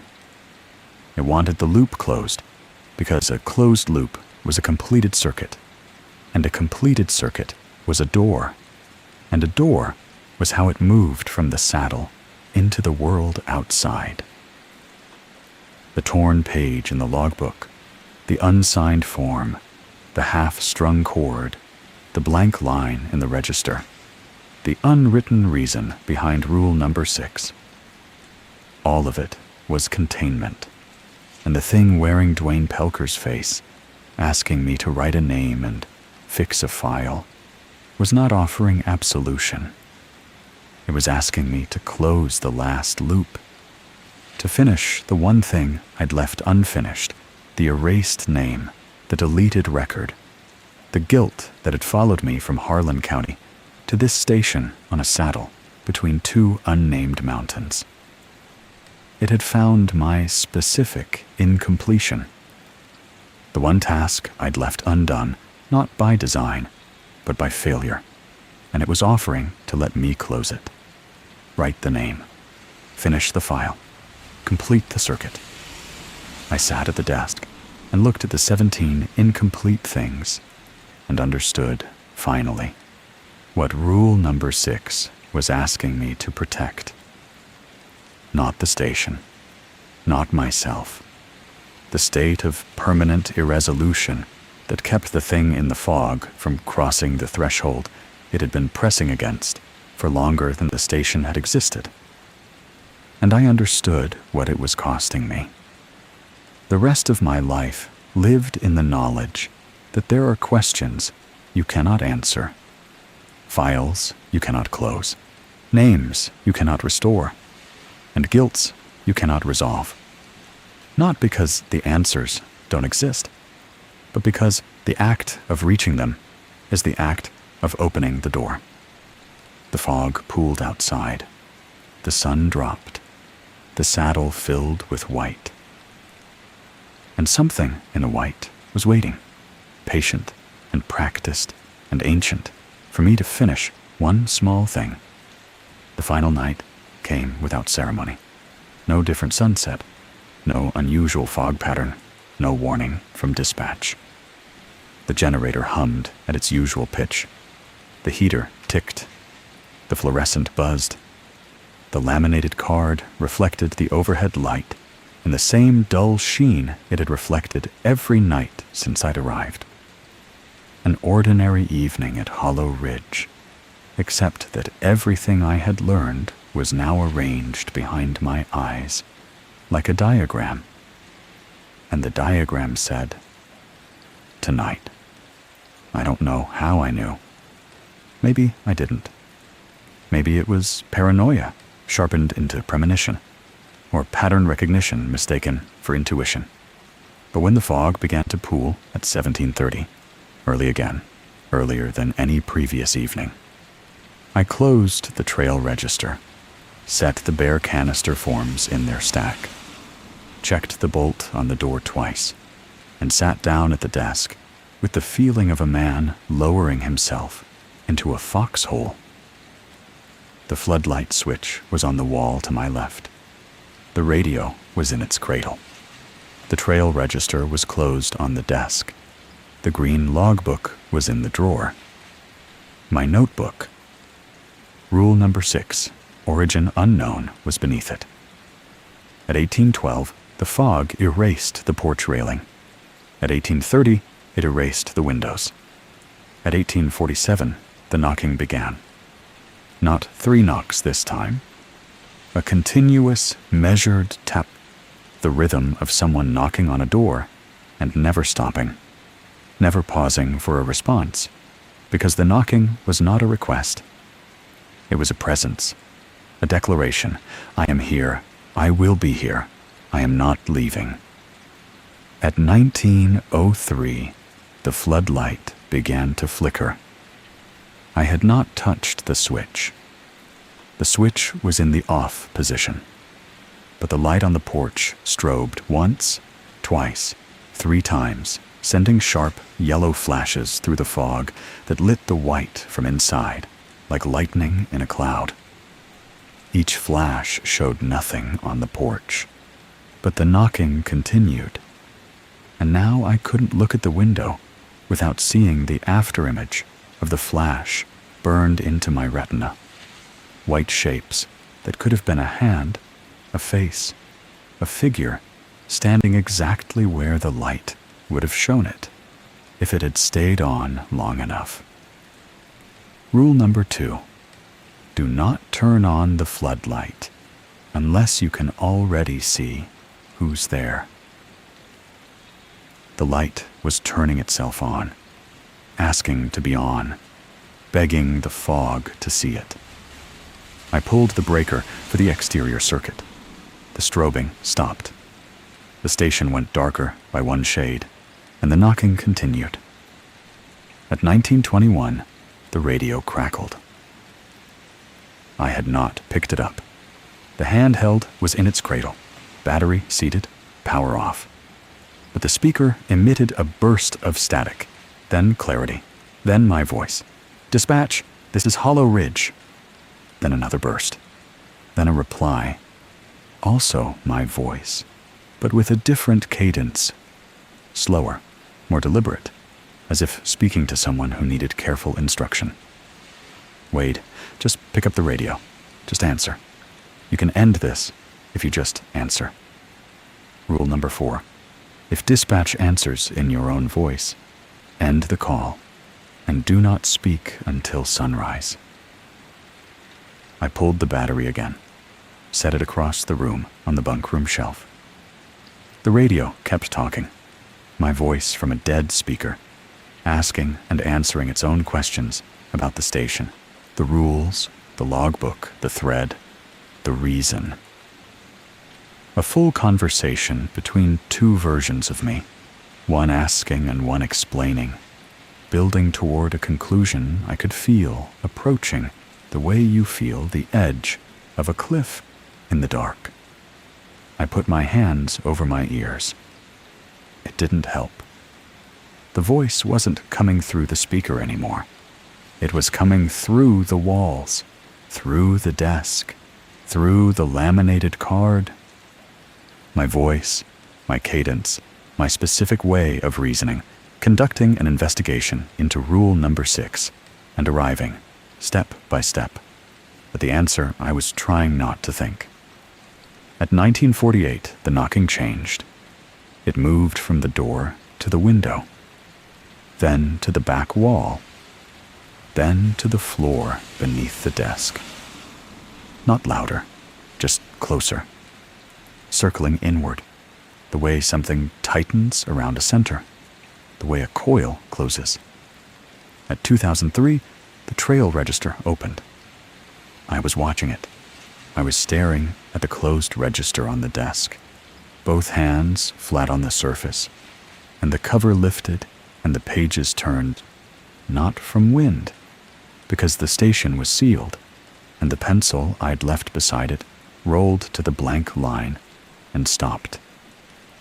The blank line where I hadn't written the dusk visitor's name, the line I'd protected for days, the line that rule number 3 said must stay empty. The pencil waited, and then the door opened. Not the bolt was thrown, but the door opened inward, slowly, as if the bolt had decided it no longer applied, and the fog came in like a tongue through the gap, white, cold, tasting the room, and behind it, standing on the porch in the dark, was Dwayne Pelker. He held a manila folder, the folder from Harlan County, the one I'd handled 1,000 times, the one with his name on the tab. "I brought you the file, Wade," he said. "All you have to do is finish it." Everything wanted to close. The register lay open to the blank line. The pencil pointed at the space. The green logbook was in the drawer beneath me, its torn page waiting for the sentence Bryce never finished. My notebook, with its pages of investigation notes, waited for the conclusion I'd been building toward since the first night. The half-strung chord, the unsigned form, the unfinished weather log, the incomplete inventory, 17 open circuits, all humming, all straining toward resolution. I could feel them like static on my skin. And Dwayne Pelker stood in the doorway, holding a file with his name on it, and asked me to do the one thing I had wanted to do since the night I deleted him from the system. "Just write it," he said. "One name, one line. Then I'm in the record again. Then I'm real again. Then you can stop carrying this." His voice was perfect. Not the mechanical performance of the first visitor, not the calculated patience of the radio. This was a man's voice, tired and sincere, asking for the simplest mercy, to exist in a file, to be documented, to be finished. My hand moved toward the pencil. I watched it move the way you watch your foot slide on ice aware, unable to intervene. The decision made by a body that has practiced one motion for 11 years and does not know how to stop. Then I stopped it. Not because I was strong, not because I saw through the deception. I stopped because I remembered something Dottie had said, not the important things, not the warnings about rule number 6, or the station, or the seal. Something small, something she'd said while finishing her coffee, almost to herself. It doesn't offer you what you want.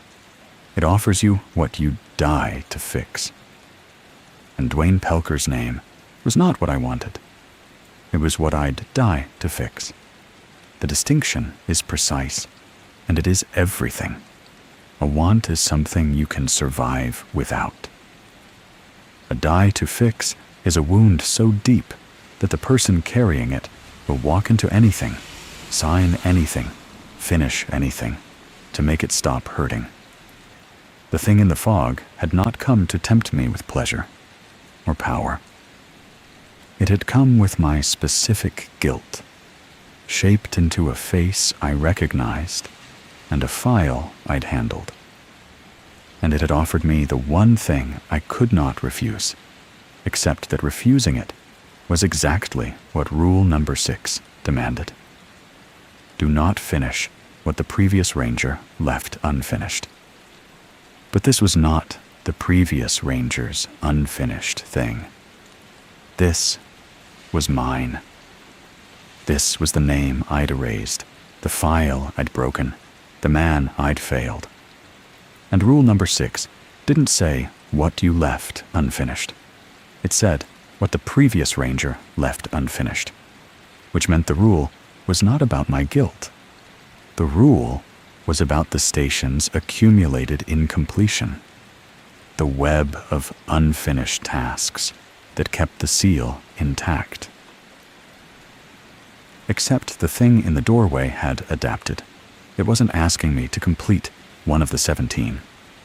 It was asking me to complete my own, to add a name to the register, to close my personal loop, to fill the one blank space that existed not in the station's pattern, but in my soul.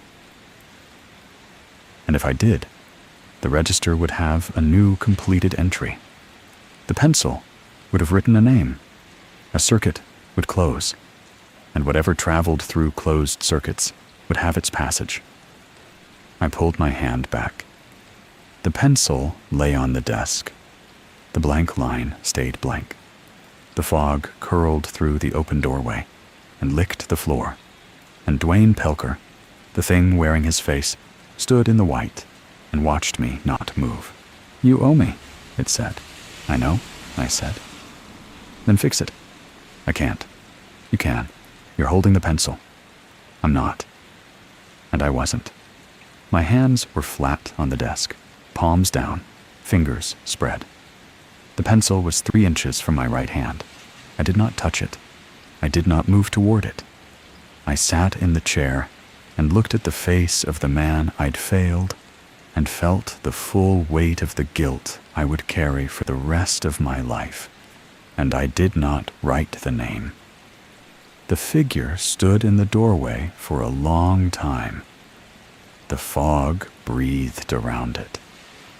The radio murmured my voice from its dead speaker. The floodlight flickered behind its tripped breaker. Everything asked to be completed. Everything pressed toward resolution. I gave it nothing.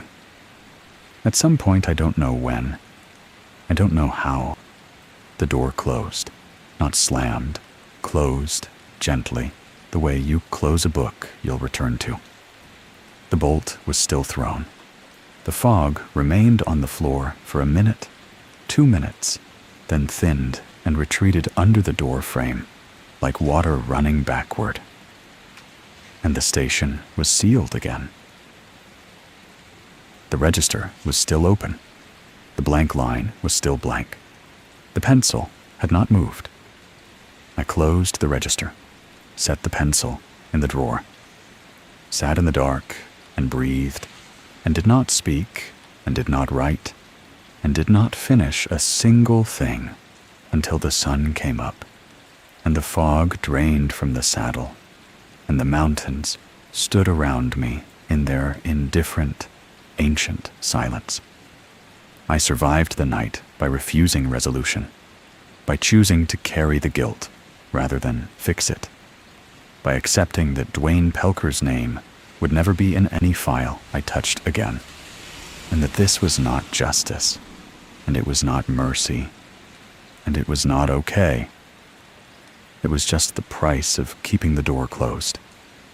The pencil stayed in the drawer. The page stayed blank. And something in the fog retreated, not gone, not defeated, just waiting for the next ranger who couldn't leave a thing unfinished. In the morning, I walked the perimeter of the station. Not the trail perimeter, the building perimeter.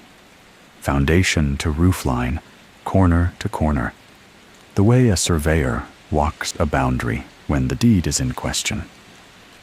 I was looking for the thing Bryce had written about, the older structure, the one the station was built around.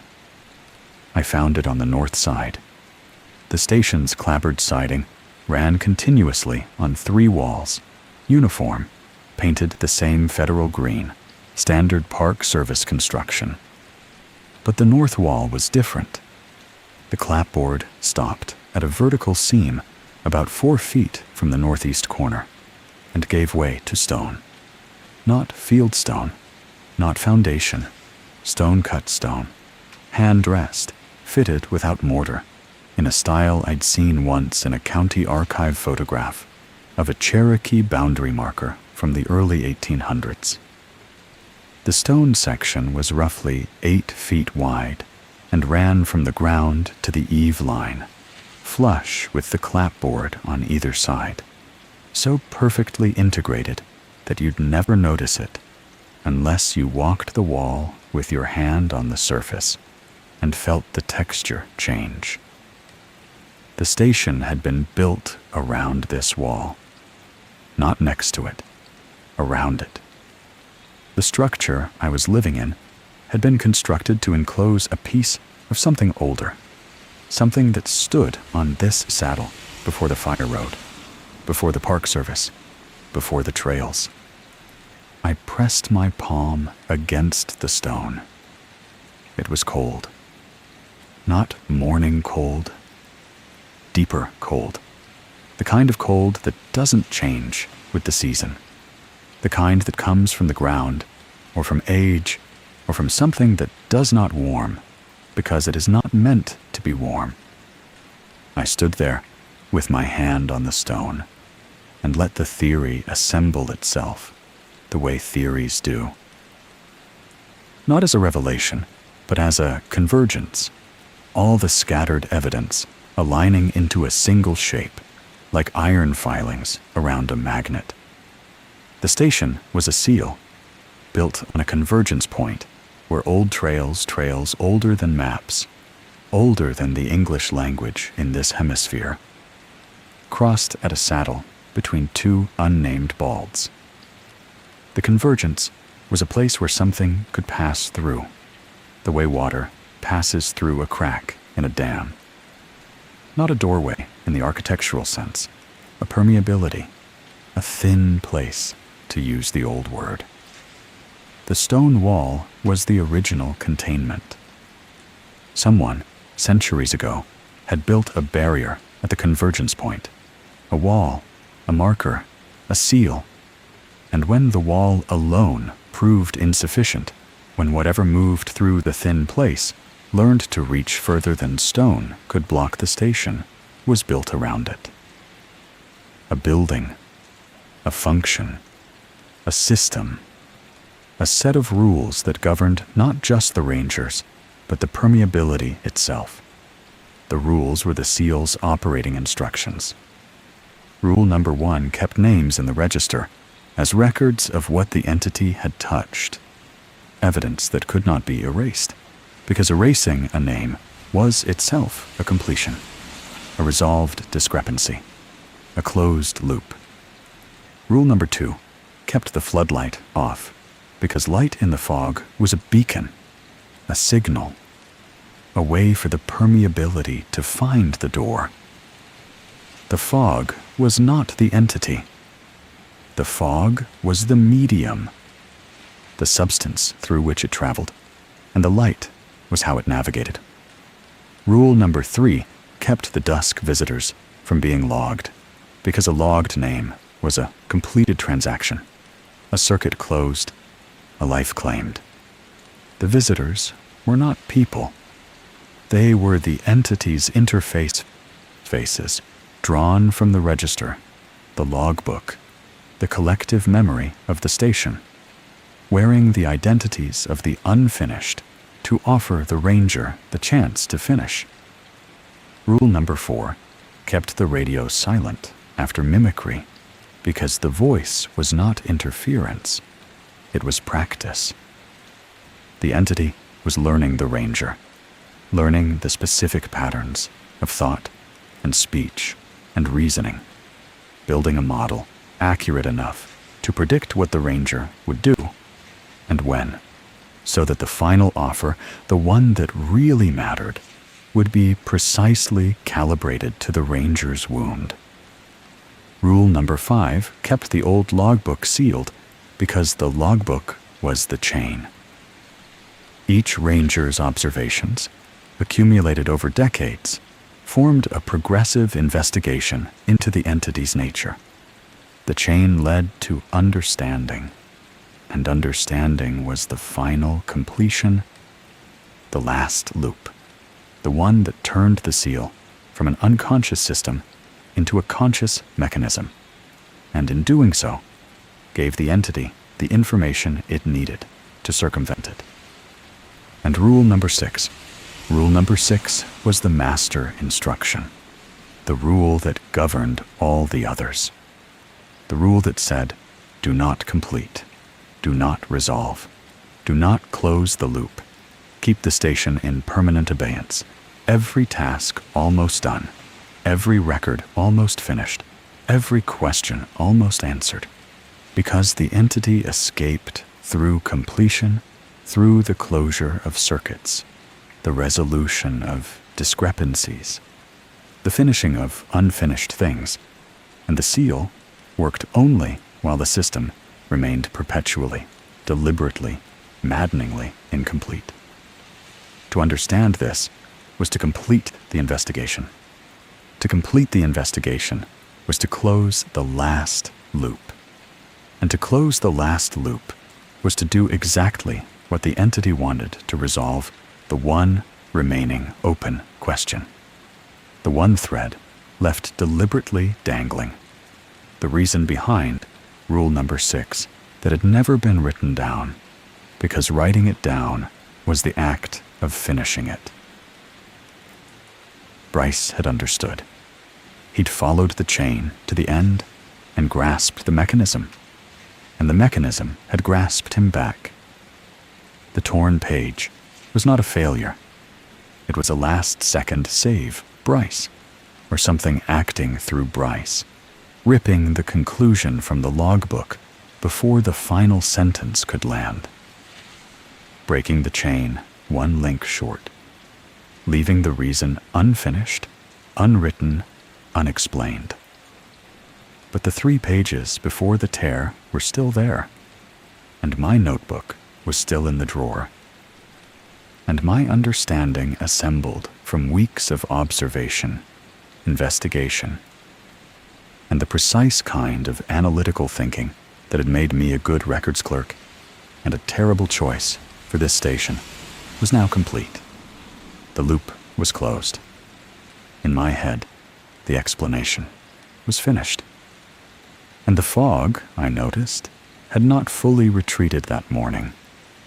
A thin band of it remained at the tree line, even in full sun, even at 10 a.m., hovering at the edge of the saddle, like a dog that has been called off but hasn't left.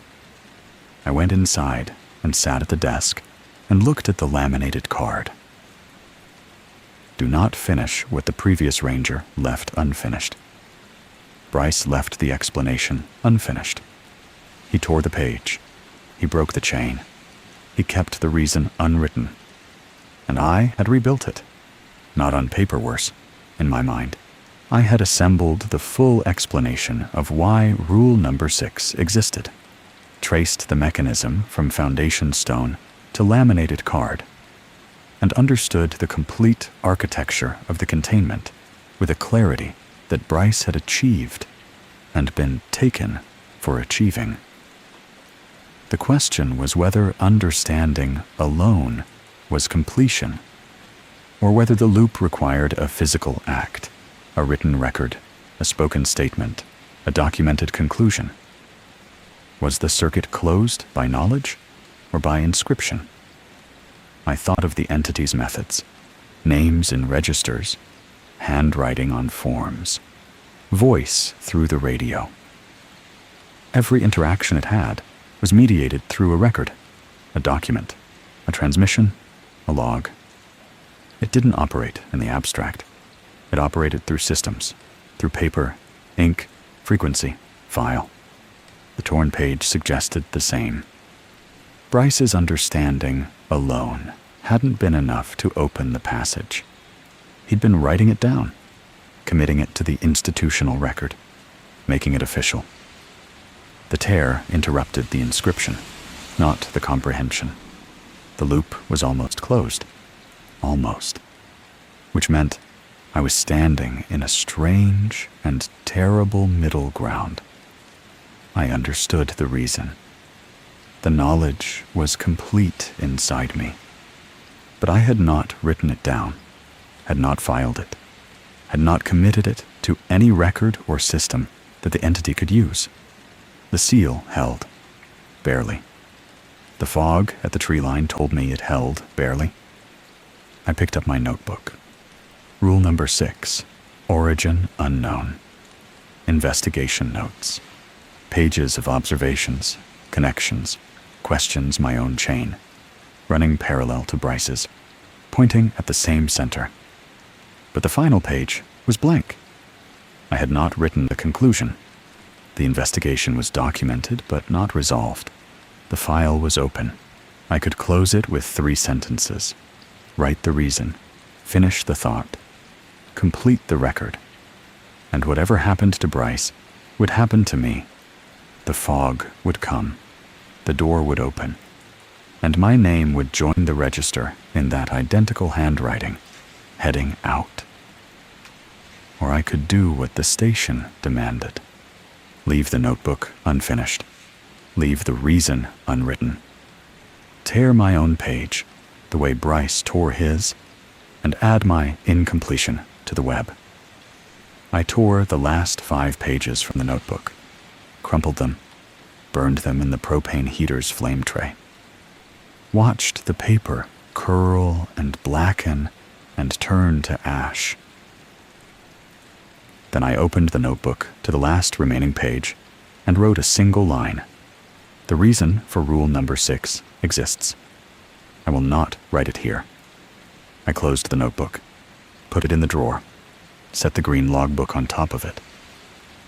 The fog at the tree line thinned. Not much, but measurably. The seal held, and I sat at the desk with the full explanation locked behind my teeth, tasting it every time I swallowed, feeling it press against the inside of my skull like a word I was not allowed to say. And I understood that this was the price. Not death, not disappearance, containment. I was the container now. The reason existed inside me and nowhere else, and it would stay there as long as I never spoke it fully, never wrote it completely, never finished the sentence that the station and the fog and the entity and the torn page and every ranger before me had conspired to leave forever unfinished. The knowledge was the trap, but the trap was also the lock, and the lock only worked while I held it shut from the inside, with my silence, with my incompletion, with every fiber of my archivist's soul screaming to file the record and close the case and write the final line. I did not write it. I do not know if I ever will. I stayed through the end of the season. 14 more weeks of patrols, reconciliations, fog, and silence. The dusk visitors came 3 more times. Each time I followed rule number 3, exactly water, the road, the reflectors, inside. Each time the face was different. Each time the face was someone from a register, or a logbook, or a file, someone unfinished, someone asking to be completed. I gave them water and directions, and nothing else. The radio mimicked me twice more. I pulled the battery and sat in silence until dawn both times. The forms were never completed by unseen hands again. I stopped leaving tasks half done during the day, finishing everything I could before dusk, so that only the station's permanent incompletes remained. The 17 deliberate open circuits stayed open. I added an 18th, a weather observation form, filled in through row 6 of 12, left on the shelf in the utility closet. My contribution to the web. I did not open the green logbook again. I did not add to my investigation notebook. I did not speak the reason aloud. Not to dispatch, not to Dottie when she called on the radio once in November to check on me. Not to myself in the long hours between dusk and dawn when the fog pressed against the glass and the silence was so thick I could hear my own blood in my ears. The relief ranger arrived on a Thursday in December, early afternoon, the fog hours away. His name was Colin, and he drove a newer truck and wore a newer jacket and had the slightly eager look of someone who'd taken a backcountry posting because it sounded like an adventure. He was young, late 20s, maybe with clean boots and an organized pack, and the specific confidence of a person who has not yet learned what confidence costs. I showed him the key hook, the radio cradle, the generator switch, the trail register, the sign-out log, the bear canister forms, the permit reconciliation sheets. I showed him the SOP binder with its 5 documented rules and 1 empty slot. I showed him the laminated card screwed to the desk. I did not show him the green logbook.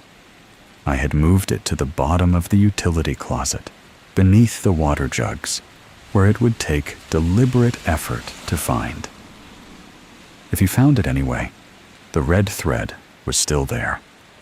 The 3 pages of Bryce's theory were still there. The torn page was still torn. The handoff took 4 minutes. I kept my pack on the whole time. My truck was already pointed downhill, engine running.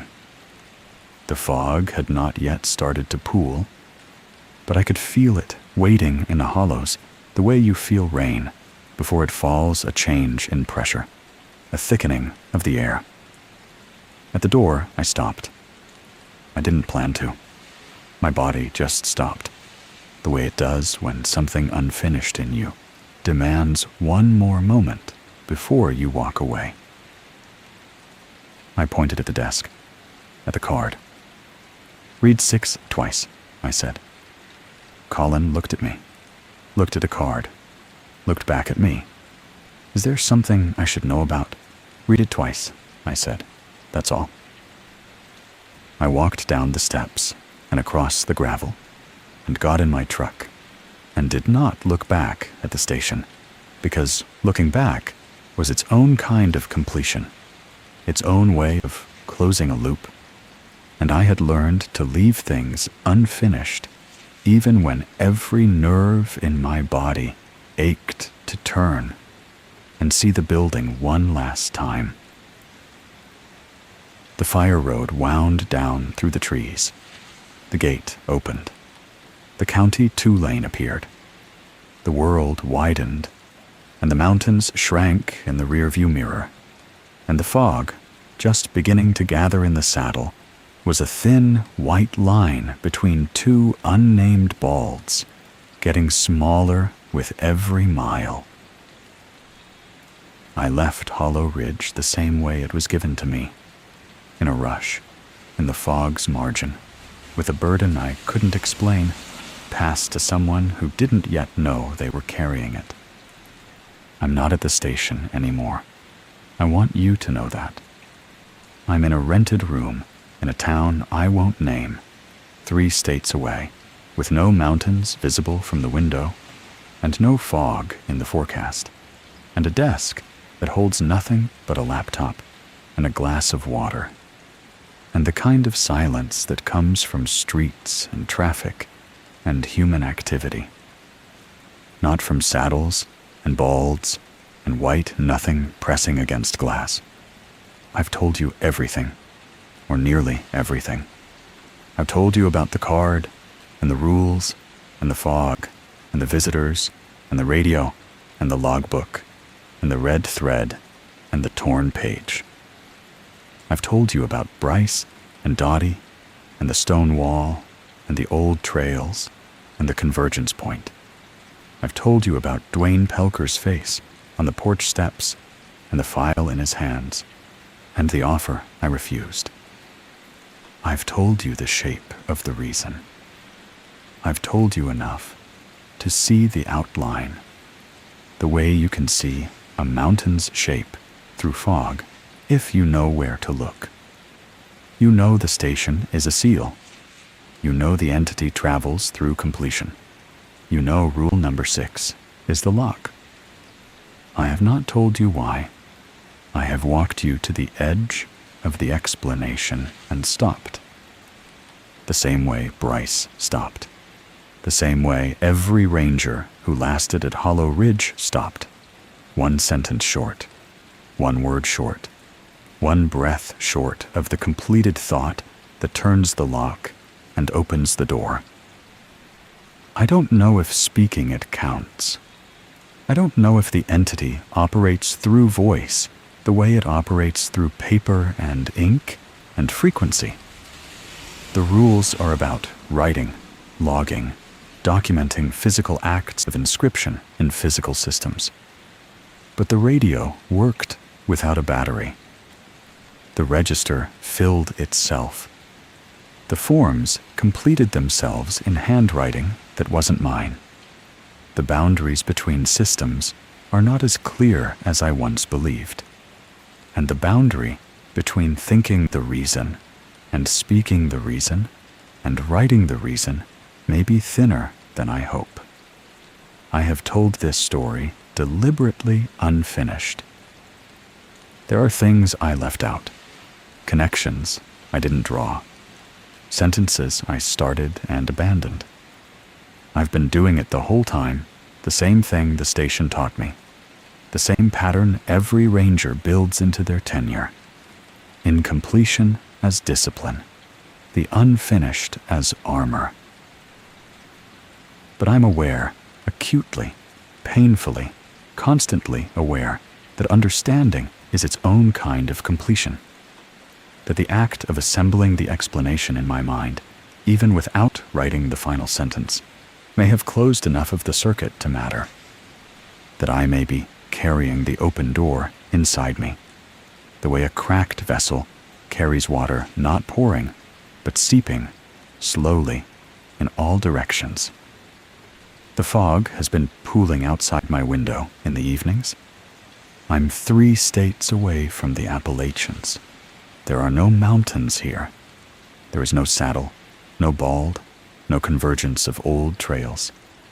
But the fog comes at dusk, thin and white and level, and it presses against the glass with a patience I recognize. I could be imagining it.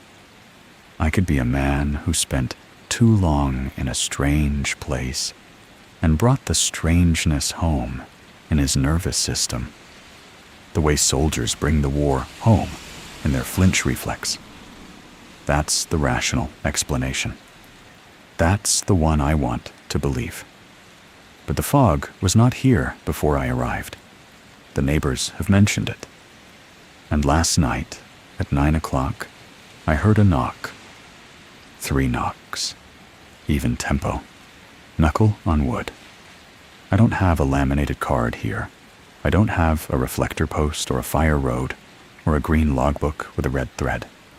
I have a door and a lock, and the knowledge I was told never to complete. And I'm sitting at this desk, deciding whether telling you this story was the final act of inscription. Whether narration is documentation, whether a spoken account is a written record, whether finishing the telling is finishing the I'm going to stop now.